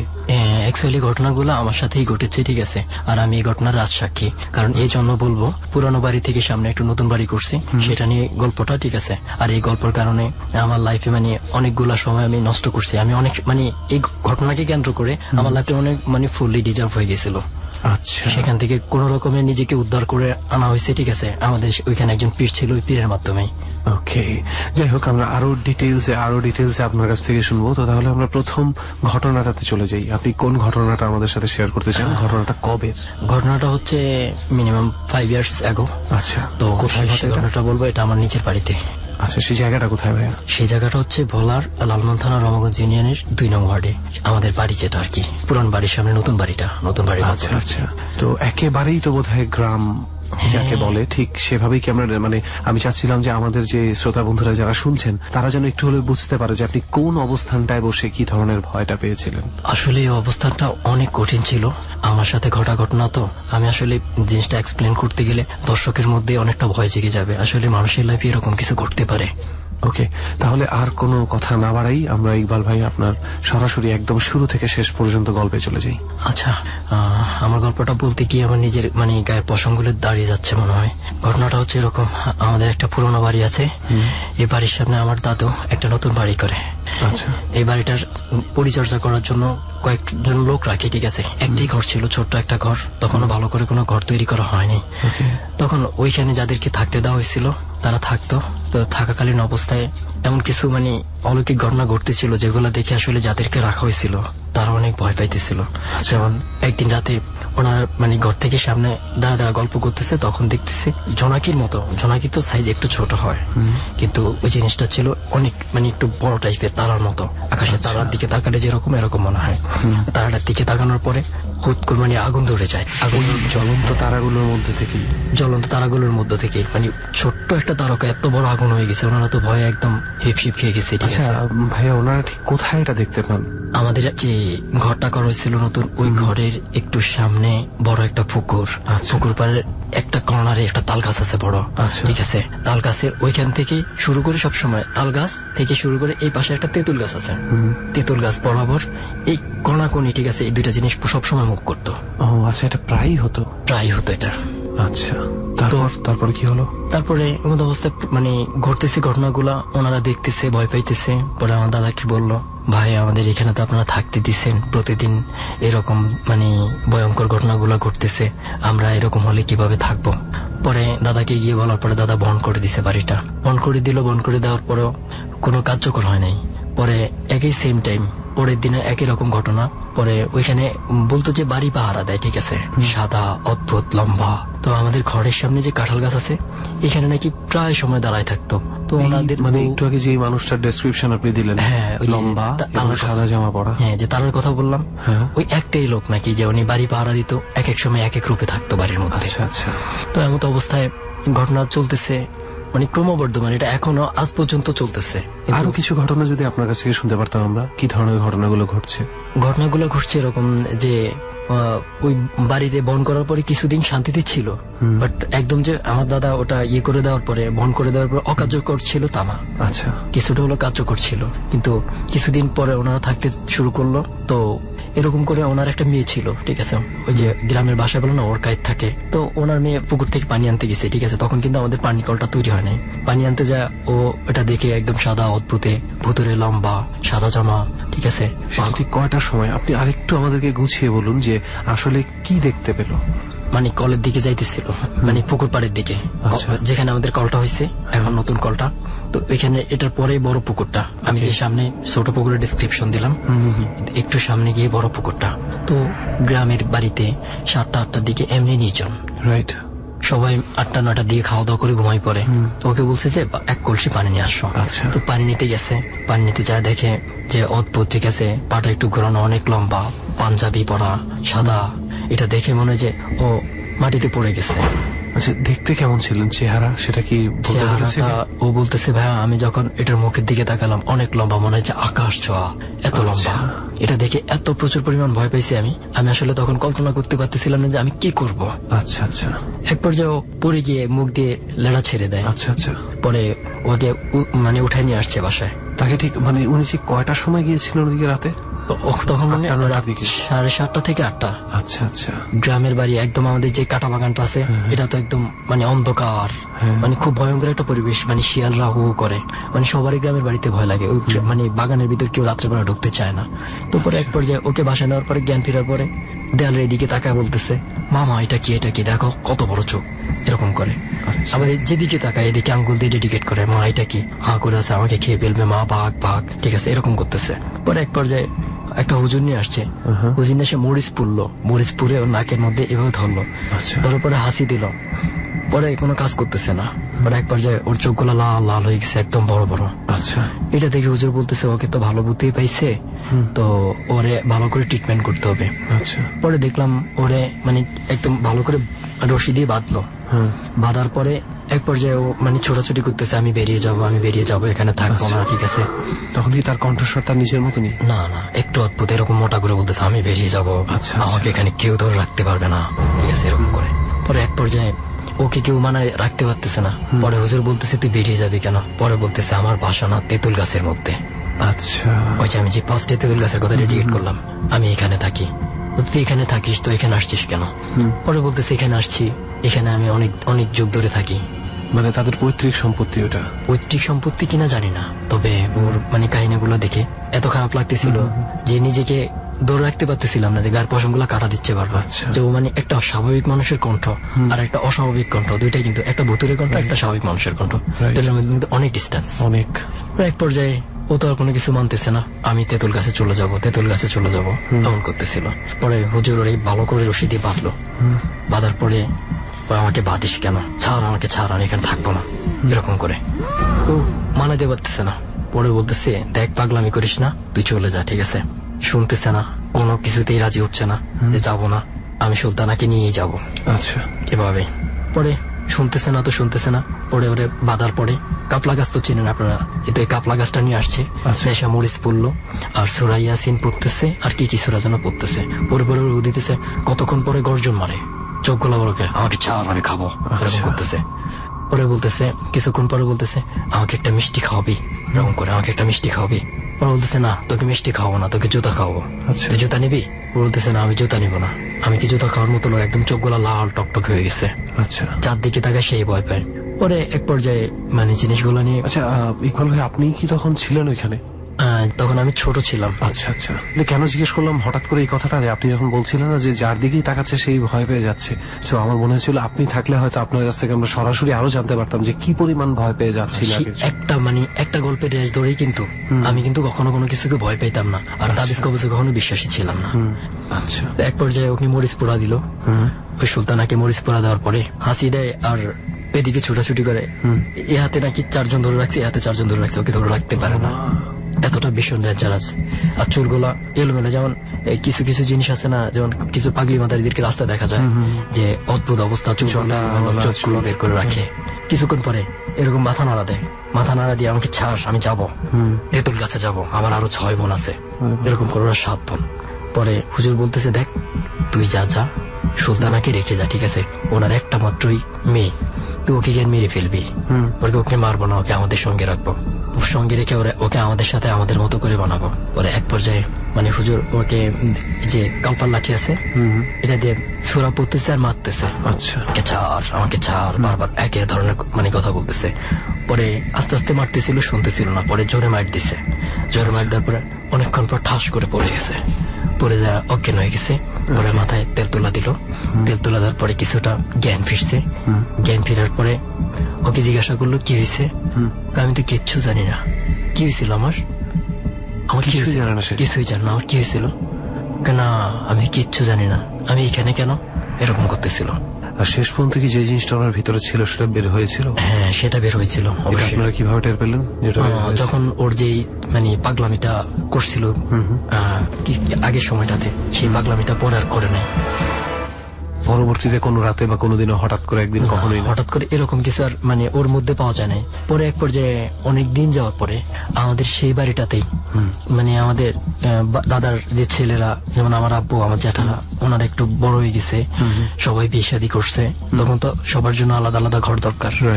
তো ঘরের জন্য কি করছে, পুরান বাড়িতে সবাই থাকতে পারবে না, পরে ওর কাজ যারা ছিল ওনাদেরকে অন্য একটা জায়গায় ট্রান্সফার করে এখানে বাড়ি করে দাদা আব্বু আর জ্যাঠাকে রেখে দেয়। আচ্ছা আচ্ছা, প্রায় 5 বছর পর মানে ওইখানে আমার আব্বুরা বসবাস করতে শুরু করলো। আচ্ছা, শুরু করার পরে এক পর্যায়ে আমাদের এখানে একটা পানির কল, ওই যে আগে ফার্স্টে বলছিলাম যে পানির কল গাড়তে নিছিল, মানে পানির যে টিউবওয়েল গাড়লো, গাড়ার পরে ওইখানে যে লোকরা কাজ করতো, আচ্ছা, ওই লোকরা কাজ শুরু করে।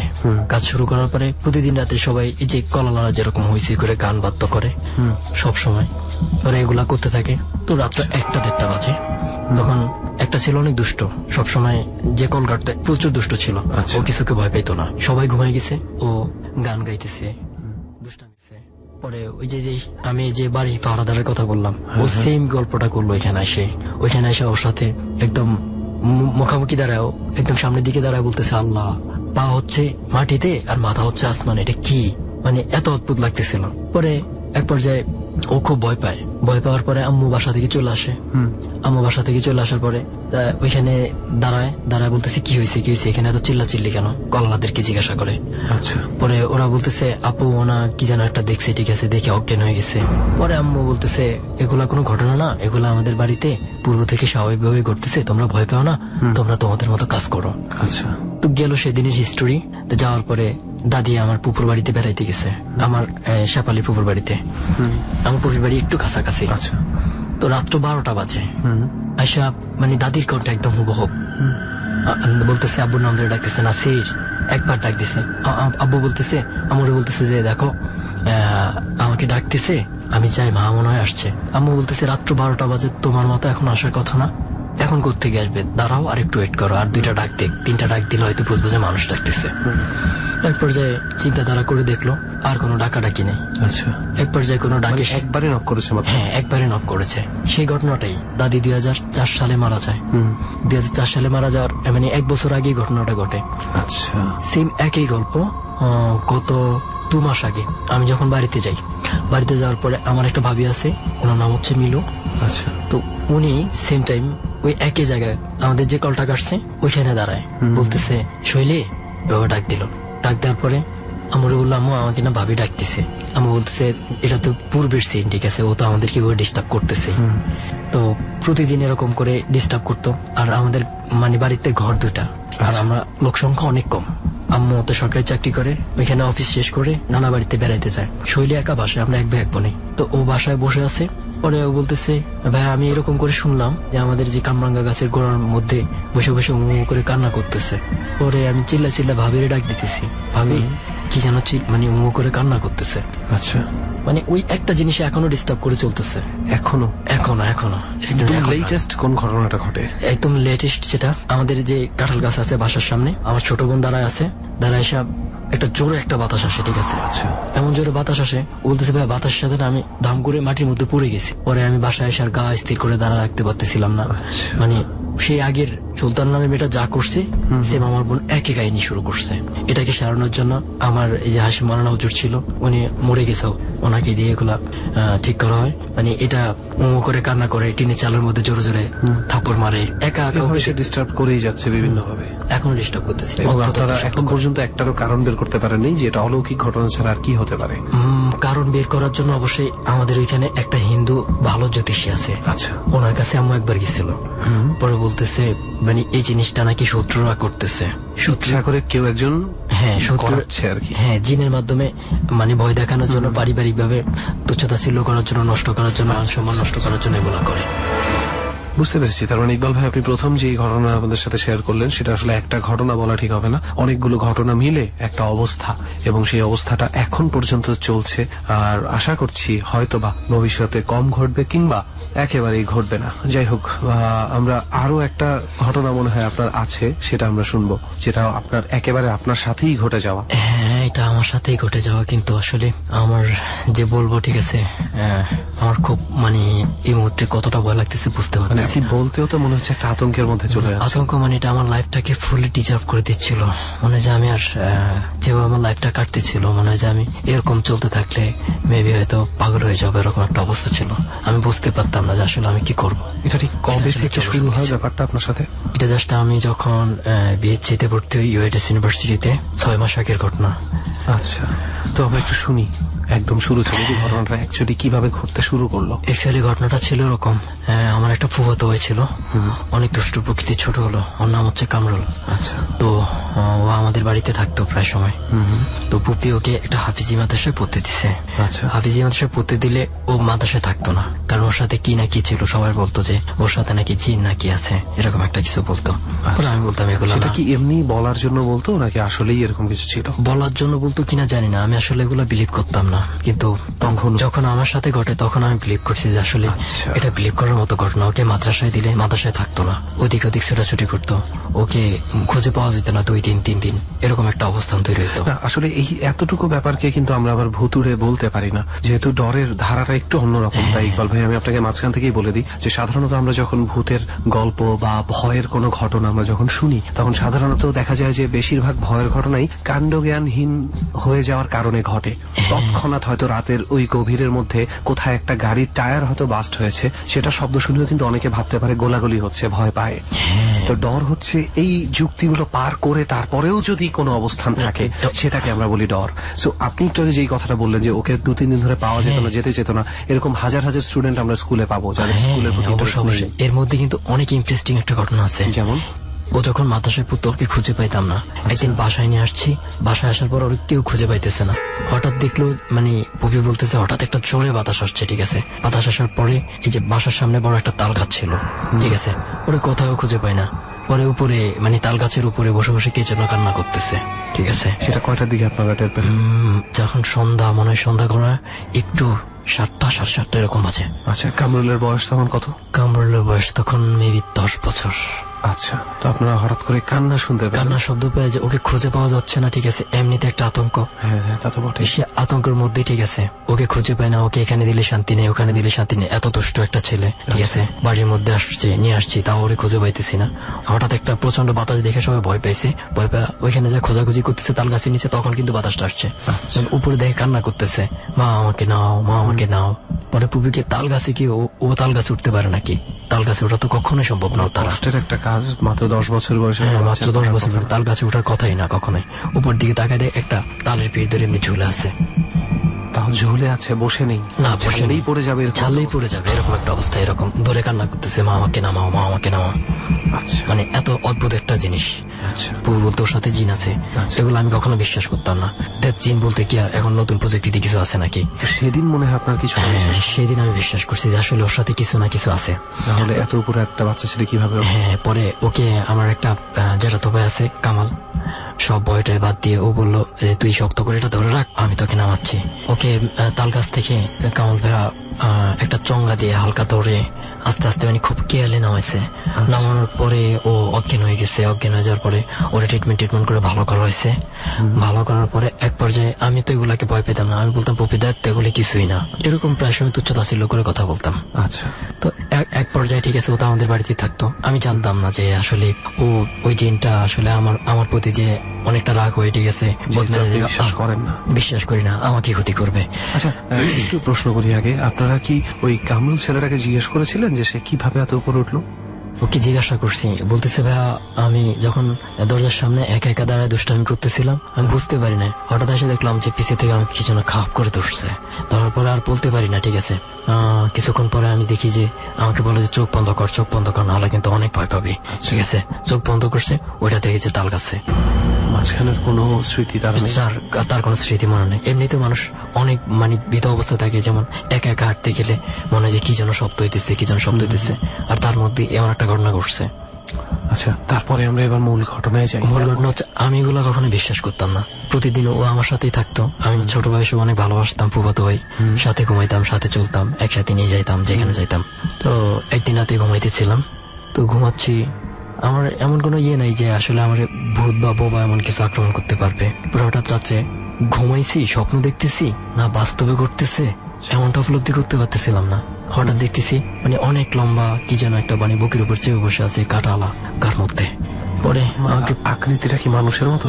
আকৃতিটা আসলে মানুষের মতো কিনা জানি না, তবে আমি তখন ভয়ে ওর চেহারা দিকে তাকাইতে পারতেছিলাম না। মানে আপনি কোনো মুখমন্ডল দেখতে খেয়ালই করতে পারেননি? এই যে আমাকে ধরছে ঘাড়ের মধ্যে, পশম গুলো মানে ঘাড়ের মধ্যে গাঁটতেছে, আর আমি উঠার চেষ্টা করতেছিলাম আর কামরুলকে ডাকতেছিলাম, কামরুল কামরুল ভাইয়াকে বাঁচা। তখন আপনি বুঝে গেছেন যে আপনি আর স্বপ্নের মধ্যে নেই? আমি স্বপ্নের মধ্যে নেই।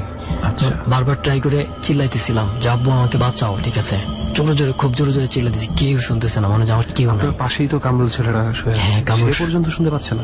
ও শুনতে পাচ্ছে না। আমি ওকে চেষ্টা করতেছি ওকে টাচ করব, যে ওকে টাচ করলে হয়তো চলে যাবে। অনেক মানুষে বলে না যে আসলে টাচ করতে পারলে হয়তো জিন বা ভূত বা বোবা ওরা চলে যায়। ওকে যে টাচ করতে মানে আমার হাতটা 1 ইঞ্চি নাড়াবো করতে পারছেন না আপনি, এরকম শক্তি পাচ্ছিলাম না। তো এক পর্যায়ে খুব চেষ্টা করার পর আমাকে বলতেছে তোকে আজকে মেরেই ফেলবো, এরকম করে মানে ভয় দেখাচ্ছিল। পরে আমি মনে মনে মানে নিজেকে বাঁচানোর জন্য তো মানুষ যখন দেয়ালে পিঠ থেকে যায় তখন আর পিছনে যাওয়ার কোনো সুযোগ থাকে না। তো এক পর্যায়ে আমি বলতেছি যখন তুই আমাকে মেরে ফেলবি তো আমি একা মরবো কেন, তোকে নিয়ে মরবো। তো আমি মানে খুব মেজাজের সহিত খুব শক্তি দিয়ে মানে এত এনার্জি প্রয়োগ করছি, মানে ঝাঁপ দিয়ে উঠে গেছি। উঠে অনেক জোরে জোরে ঘুষি দিতেছি, কিন্তু ঘুষিগুলা যে কার মধ্যে মারতেছি এই সেন্সটা কিন্তু আমার মধ্যে নাই। মানে আমি ফুল সেন্সলেস হয়ে গেছি।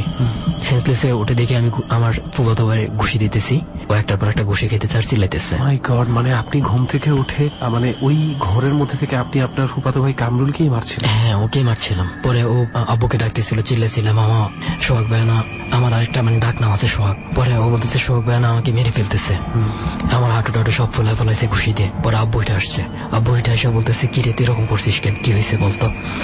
পরে আমি বলতেছি আব্বু আমার এরকম হয়েছে যে ঘুমাইছি, আমি কামরুলের ডাকতেছি, চিল্লা কামরুল শুনতেছে না। পরে বাঁচার জন্য আমি আসলে অ্যাকচুয়ালি যে ভূতের সাথে যুদ্ধ হয়েছে ঠিক আছে, ওটাই ঘুষি দিতেছিলাম, আমি ওকে ঘুষি দিই নাই, এরকম করে বলতেছি আর কি। ওয়েল, আমি আপনার এই দ্বিতীয় এক্সপেরিয়েন্সটা থেকে যা বুঝলাম যে দেখুন, আপনি প্রথমে বলছিলেন ওই কামরুল ছেলেটা কিন্তু হারিয়ে যায়, এবং হারিয়ে যাওয়ার পরে সে নিজেও জানে না সে কোথায় ছিল 2 দিন বা 3 দিন, গাছের উপরে সে কিভাবে উঠেছে সে জানে না। এই ধরনের ব্যাপারটা আপনি একবার এভাবে চিন্তা করে দেখুন যে ওই জিনটা যদি সত্যি থেকে থাকে তাহলে কিন্তু সে কামরুলের সাথেই আছে। এবং আমার ধারণা আপনি যখন জিনটা আপনাকে অ্যাটাক করে রাতের বেলা, যখন আপনি তাকে মারেন, কামরুলের শরীরে ঢুকেই জিনটা আপনাকে অ্যাটাক করেছে, কামরুলের শরীরটাকে ব্যবহার করে। যখন যে কারণে জিনটা বেরিয়ে যাওয়ার পরে উল্টা কামরুলি ব্যথা পাচ্ছিল, কারণ আপনি কামরুলের দেহটাকেই মারছিলেন। সাধারণত যখন অনেক ওঝা কিন্তু এই জিনিসটা করে, তাই না? এই যে আপনি নিজেই একটু আগে বলছিলেন যে শুকনা মরিচ পুড়িয়ে নাকে দেয়া, এই ধরনের কিছু ব্যাপার। হ্যাঁ, কি যেন আপনি একটা প্রসেসের কথা বলছিলেন, যেভাবে বলার পরে হুজুরের সামনে কথা বলেছে। তো এই ধরনের প্রসেসগুলোর মধ্যে তো এই মানে কি বলবো যে শারীরিক ভাবে মারধরের ব্যাপারটাও আসে। তো আমার কেন যেন মনে হচ্ছে যে আপনাকে অ্যাটাকটা করাই হয়েছিল কামরুলের শরীরের মাধ্যমে। হ্যাঁ, কামরুলের শরীরের মাধ্যমে করেছে হয়তো। আর আমি তখনকার সময়টাতে জিন ভূত অনেকটাই বিশ্বাস করতাম না, কিন্তু জিনিসগুলো ঘটে মানুষের সাথে। কিন্তু এখন বিশ্বাস করি যে আসলে ভৌতিক কিছু বলতে পৃথিবীতে আছে, ভূত বলতে কিছু আছে, জিন বলতে কিছু আছে। এগুলো যে আসলে মানুষের উপর ভর করে মানুষের অনেক ক্ষতি করে। এই ঘটনাটা ঘটার পরে প্রায় মনে হয় যে আমি 1-1.5 মাস 2 মাসের মতো অসুস্থ ছিলাম। অসুস্থ থাকা অবস্থায় কোনো মতে রাতে শুইতে গেলে মানে আজে বাজে স্বপ্ন, মনে যে শূন্য থেকে নিচে পড়ে যাচ্ছি, ঠিক আছে, পড়তেছি, আবার দেখি টাওয়ারের উপর উঠতেছি, টাওয়ার উপর থেকে নিজে নিজে লাফ দিয়ে আত্মহত্যা করতেছি, এরকম ঘটনাগুলো। আত্মহত্যা করতে? হ্যাঁ, এরকম ঘটনাগুলো দেখতাম প্রায় সময়। তারপরে এটা বন্ধ হয়েছে কি এখন? বন্ধ হয়েছে বলতে ঠিক আছে অনেকটাই মানে ভালো হয়ে গেছে। যে আমি আপনাকে বলতে চাই একটা কথাই, যেটা হচ্ছে আমি এই প্রবলেম গুলো দেখে একসময় আমাকে আমাদের বাড়ির এখানে একটা পীর থাকে বললাম, ওই পীরের কাছে আমাকে নিয়ে যায়। পীরের কাছে নিয়ে যাওয়ার পরে আমি বলতেছি যে আমি তাবিজ কবজ এগুলা বিশ্বাস করি না, ওই মানে পীরের কথা বলতেছি আর কি, যে উনি আমাকে কি দেবে এগুলো, এমনি হয়তো আমার একটা ইমোশনাল প্রবলেম হইতে পারে বা মানে কোন রকম একটা সাইকোলজিক্যাল কোন প্রবলেম। আমি বিলিভ করতেছিলাম না যে একটা মানুষের সাথে কিভাবে জিন ভর করে। আচ্ছা, তো শেষ পর্যন্ত ওই পীরের কাছে কি আপনি গিয়েছেন? হ্যাঁ, ওই পীরের কাছে গেলাম। যাওয়ার পরে পীর আমার দিকে তাকায় বলতেছে তুমি আমাকে কালকে রাত্রে অনেক বড় অপমান করছো। মানে তুমি বাসায় বসে যে পীরের সম্বন্ধে বলেছেন যে পীর কিছু না, ভণ্ড ভণ্ড এগুলা। হ্যাঁ, উনি যাওয়ার পরে পীরই আপনাকে এই কথা বলে? উনি আমাকে বলতেছে তুমি কিন্তু আমার কাছে আসতে উৎসাহিত ছিল না, তুমি এগুলা বিশ্বাস করো না, যদি পৃথিবীতে কোরআন না থাকতো ঠিক আছে তাহলে এত কিছু কিভাবে হলো, তুমি বিশ্বাস করো না, আমি তোমার ট্রিটমেন্ট করবো না। এক পর্যায়ে অনেক রাগ হয়ে যায়, পরে আমি অনেক সফট ভাবে ওনাকে কথাগুলো বলি। বলার পরে উনি বললাম যে হুজুর দেখেন আমি ইদানিং ঘুমাইতে পারি না, আমি জানি না এটা আমার সাইকোলজিক্যাল প্রবলেম না এমনি কোনো প্রবলেম করতেছে না ভূতের কোনো আসর, মানে আমি নিজে দিক করতে পারতেছিলাম না। যে সবসময় ইমোশনাল থাকতাম, মনে যে একটা মানুষ নদীতে পড়লে যেমন যেরকম ঘটনা ঘটে, যেমন খুব হতাশ থাকে, যেমন ঝড় বাদল আসলে যেমন মানে মরার মতো একটা জিনিস, আমি মরে যাবো এরকম একটা গল্প থাকে আমার মাথার মধ্যে সবসময় একটা টেন্ডেন্সি কাজ করতো, দেখ মানুষের লাইফ দিয়ে কি হবে, কয়েকদিন পরেই তো মরে যাবো, এরকম মানে মাথার মধ্যে হিস্টোরিগুলো কাজ করতো এই ঘটনাগুলোর কারণে। হ্যাঁ, এই ঘটনাগুলোর কারণে। পরে উনি বলতেছে ভালো একটা জিনে তোমার সাথে ভর করছে, আমি ট্রিটমেন্ট করবো। তোমার অসুস্থ থাকার অবস্থায় এই যে আপনি দেখতে পাচ্ছেন আমার হাতে যে আংটিটা সাদা রূপাস, এই আংটিটা দেয় উনি। এটা দেওয়ার পরে আমি এখন ইনশাল্লাহ মোটামুটি ভালো সুস্থ আছি, আমার মধ্যে এরকম কিছু কাজ করে না। ওকে, যাই হোক, আমরা দুটো এক্সপেরিয়েন্স শুনলাম আজকে ইকবাল ভাইয়ের কাছ থেকে, অনেকগুলো সময় নিয়েই শুনলাম, এবং এখান থেকে কিছু জিনিস আমরা বুঝতে পারতেছি। যেমন এই যে শেষ মুহূর্তে যে পীর সাহেবের কাছে যাওয়ার যে ব্যাপারটা, সেই ভরসা কিন্তু ওনার ছিল না। ওই ভরসার কারণে উনি আবার ছিল না যে সেটা আবার সেই পীর সাহেব টের পেয়ে যান কোনো এক অলৌকিক উপায়। তার মানে আমরা ধরে নিতে পারি কিন্তু এটাই যে ভালো দিক থেকেও ক্ষমতাবান মানুষ আছে, খারাপ দিক থেকেও ক্ষমতাবান মানুষ আছে, এবং ক্ষমতাকে কখনোই আমাদেরকে একেবারে অবিশ্বাস করাটা ঠিক না। কারণ ওই অবিশ্বাস থেকে আজকে কিন্তু আপনার মধ্যে একটা ভয় ঢুকে গেছে। এই ভয়টা কোথার থেকে? এই ভয়টা আসলে এই ঘটনাগুলো থেকে। এই ঘটনাগুলো থেকে আমি So, আপনি যদি কিছুটা হলে আগে থেকে বিশ্বাস করতেন তাহলে হয়তো এতটা ভয় আপনার মধ্যে তৈরি হতো না। সো আমি একটা কথাই বলতে চাই যে ওভারঅল ইকবাল ভাইয়ের দুটো ঘটনা থেকে আমরা এতটুকু নিতে পারি যে আমরা কখনো কোনো কিছুকে অন্ধবিশ্বাসও করব না, কখনো কোনো কিছুকে অন্ধ অবিশ্বাসও করব না। অন্ধ অবিশ্বাস কথাটা হয়তো রেহান ছাড়া আর কেউ ইউজ করেনি কখনো, বাট অন্ধ অবিশ্বাস বলে একটা কথা আছে। আপনারা যারা অন্ধ অবিশ্বাস করেন তারা অনেক কিছু থেকে বঞ্চিত। বিশ্বাসীরা আপনাকে এমন কিছু কথা বলবে যেটা জেনে আপনি যুক্তি নির্ভরভাবে বিশ্বাস করতে পারতেন বা অবিশ্বাস করতে পারতেন, কিন্তু যেহেতু আপনারা অন্ধ অবিশ্বাসী যে ভূত বলে কিছু নেই, সুপার ন্যাচারাল বলে কিছু নেই, যখন আপনাদের সাথে ঘটবে তখন হয়তোবা আপনারা অন্ধ বিশ্বাসীতে পরিণত হবেন, শুধুমাত্র বিশ্বাসী আর থাকতে পারবেন না। এটা আপনাদের জন্যই খারাপ হবে। যাই হোক, থ্যাংক ইউ ইকবাল ভাই আমাদের সাথে আপনার শেয়ার করার জন্য। ওকে, এক এক করে কিন্তু প্রত্যেকের এক্সপিরিয়েন্স এই শোনা হয়ে গেল এবং নিজেরাও কিছু না কিছু এক্সপিরিয়েন্স আমরা এখানে গেদার করতে পেরেছি। এক্স্যাক্টলি। তবে আই থিঙ্ক একদিক থেকে যদি বলতে চাই, মানে বন্যা পরিস্থিতির মতন অবনতি উন্নতি ধরে যদি আমরা ওইভাবে বলি, তাহলে একটা জিনিস বলা যায় যে দোস্ত, আমরা কিন্তু বারবারই একটু মানে ল্যাক অফ লাক যদি বলতে পারি, কারণ আমরা কিন্তু আসলে এই জায়গাগুলোতে একা এসে এক্সপেরিয়েন্সটা নেওয়ার সুযোগটা পাই না। আমাদের কিন্তু অতিথিদের নিয়ে আসতে হয় এবং একটা গ্যাদারিং অটোমেটিক্যালি ক্রিয়েট হয়, এবং সেক্ষেত্রে আসলে রিয়েল যে এক্সপিরিয়েন্সটা শুনে আমরা আসি ওইটা হুবহু মানে পাওয়া একটু মুশকিল হয়ে যায়। রাইট। এবং আমরা আজকে যেমন অপু ভাইয়ের ঘটনাতেই শুনলাম যে উনি যখন রাস্তা দিয়ে যাচ্ছিল, তো কয়েকজন যখন যাচ্ছে উনি কিন্তু এক্স্যাক্টলি মানে কোনো কিছু বুঝতে পারেনি, কিন্তু উনি যখন একা হয়ে যাচ্ছে তখনই কিছু না কিছু অস্তিত্ব অনুভব করেছে। তো যাই হোক, এরকম ঘটনা আসলে মনে হয় এক্সপিরিয়েন্স করতে হলে একা থাকাটা জরুরি। আই থিঙ্ক মানে তুই আমাকে ওইদিন কি যেন একটা বলতেছিলে দোস্ত, কোন একটা বাসা সম্বন্ধে, নাম্বার ছাড়া তুই আর কিছু বলতে পারতেছিলি না। রাইট। আমি আসলে মানে আমি এটা শুনেছি যে বাসাটার নাম্বার শুধু 47/2, কিন্তু কোন এলাকায় আমি এখনো পর্যন্ত উদ্ধার করতে পারিনি। এবং ওই বাড়িটাও বেশ ইন্টারেস্টিং ঘটনা আমি পেয়েছি 1971-এর সময়। এটা খুব সম্ভবত পুরানো ঢাকা হইতে পারে, আমি নট শিওর। তারপরেও এটা হচ্ছে 1971-এ যে প্রকৃত মালিক ছিল তারা বাড়ি ছেড়ে চলে গেছে। আচ্ছা। এবং ওখানে পরবর্তীতে প্রায় দোতলা একটা বাড়ি এবং বেশ বড় সড়ো একটা বাড়ি, বাউন্ডারি করা বাড়ি, এবং ওখানে এখন কেউ থাকে না এবং বাড়িটা খুবই পরিত্যক্ত অবস্থায় আছে এবং মানে পরিত্যক্তর শেষ পর্যায়ে বলা যায়, এত পরিত্যক্ত অবস্থায় আছে। এবং এমন একটা প্রপার্টি কেউ থাকছে না। খুব বড় একটা কারণ হচ্ছে যে ওখানে কিছু অ্যাক্টিভিটিস নাকি চলছে এবং আশেপাশের মানুষজন এটা খুবই ভয় পায় এবং এখানে সচরাচর কেউ আসে না। এবং ডেভেলপারদের কোনো নমুনা বলতে কি, ওখানটাতে পুরো স্ট্রাকচারটা এমন যে ওই পানি রাখার কিছু জায়গা আছে, টাঙ্কি। আচ্ছা আচ্ছা। কিন্তু অন্যান্য যে পানির যে টাঙ্কি বানানো হয় এটার তুলনায় সম্পূর্ণ ডিফারেন্স। এবং ওগুলাতে হয়েছে কি, দেখা যায় যে অনেক সময় কিছু একে মানে আমরা ওই গুহার মধ্যে এক সময় কোনো কিছু আঁকা থাকতো না, হাজার হাজার বছর আগের মানুষগুলা বিভিন্ন ঘটনায় এরকম কিছু অদ্ভুত চিত্র এখানে দেখা যায় এবং এটা চেঞ্জ হয়। আচ্ছা। এবং এটা কোনো মানুষের দ্বারা করার মতো কোনো কিছু না। এটা দেখা গেছে আজকে এরকম একটা চিত্র দেখা গেছে, অন্য সময় গিয়ে দেখা গেছে যে আরেক রকম একটা চিত্র। তারপরে ঘরটা মানে যারা সাহস করে যাওয়ার চেষ্টা করেছে তারা ওখানে কিছু না কিছু অস্তিত্ব অনুভব করেছে। আচ্ছা।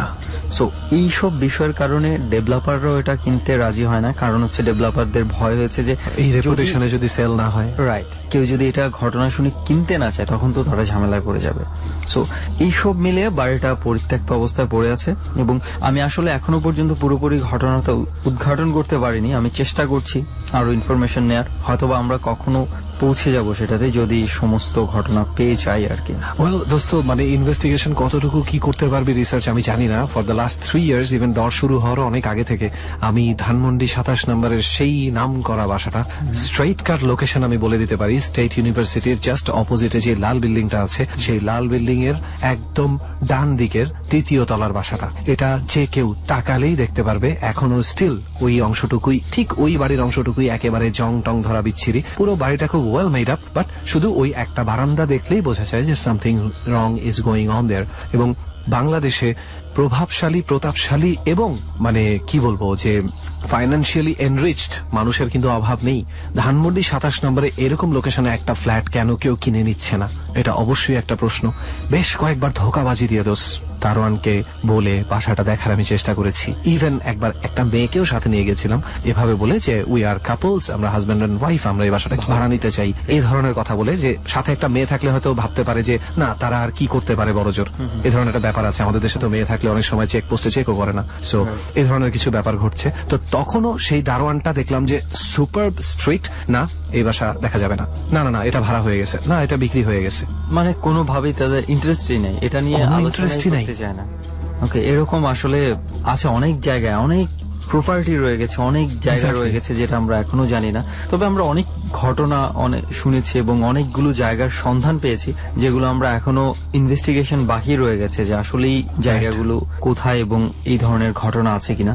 যখনই আমাদের ইনভেস্টিগেশনটা কমপ্লিট হয়ে যাবে আমরা কিন্তু এক এক করে জায়গায় যাওয়া শুরু করব এবং ডট টিম সেটা নিয়ে কাজ করছে এবং আপনারাও কিন্তু চাইলে সেটার অংশ হতে পারেন। এবং অনেকে হয়েছে যদি এই ধরনের জায়গা থাকে, রাইট, অনেকে হয়েছে। আমি স্পেশালি বলতে চাই যে আমাদের ডট টিমের সাথে এক্সটার্নালি অ্যাড হয়ে গেছে নিজেদের মাধ্যমে, নিজেদের থেকে কোন রকম স্বার্থ বাদেই। যেমন সোহানুর রহমান অনন্ত ভাই আমাদেরকে প্রচুর স্পট আমাদেরকে দিয়েছেন এবং সে নিজে রিসার্চ করে বের করে অথেন্টিক কিনা এটা জেনে তারপরে দিয়েছেন। Same goes to Hridoy Khan Rana, সেও আমাদেরকে কন্টিনিউয়াসলি দিচ্ছে।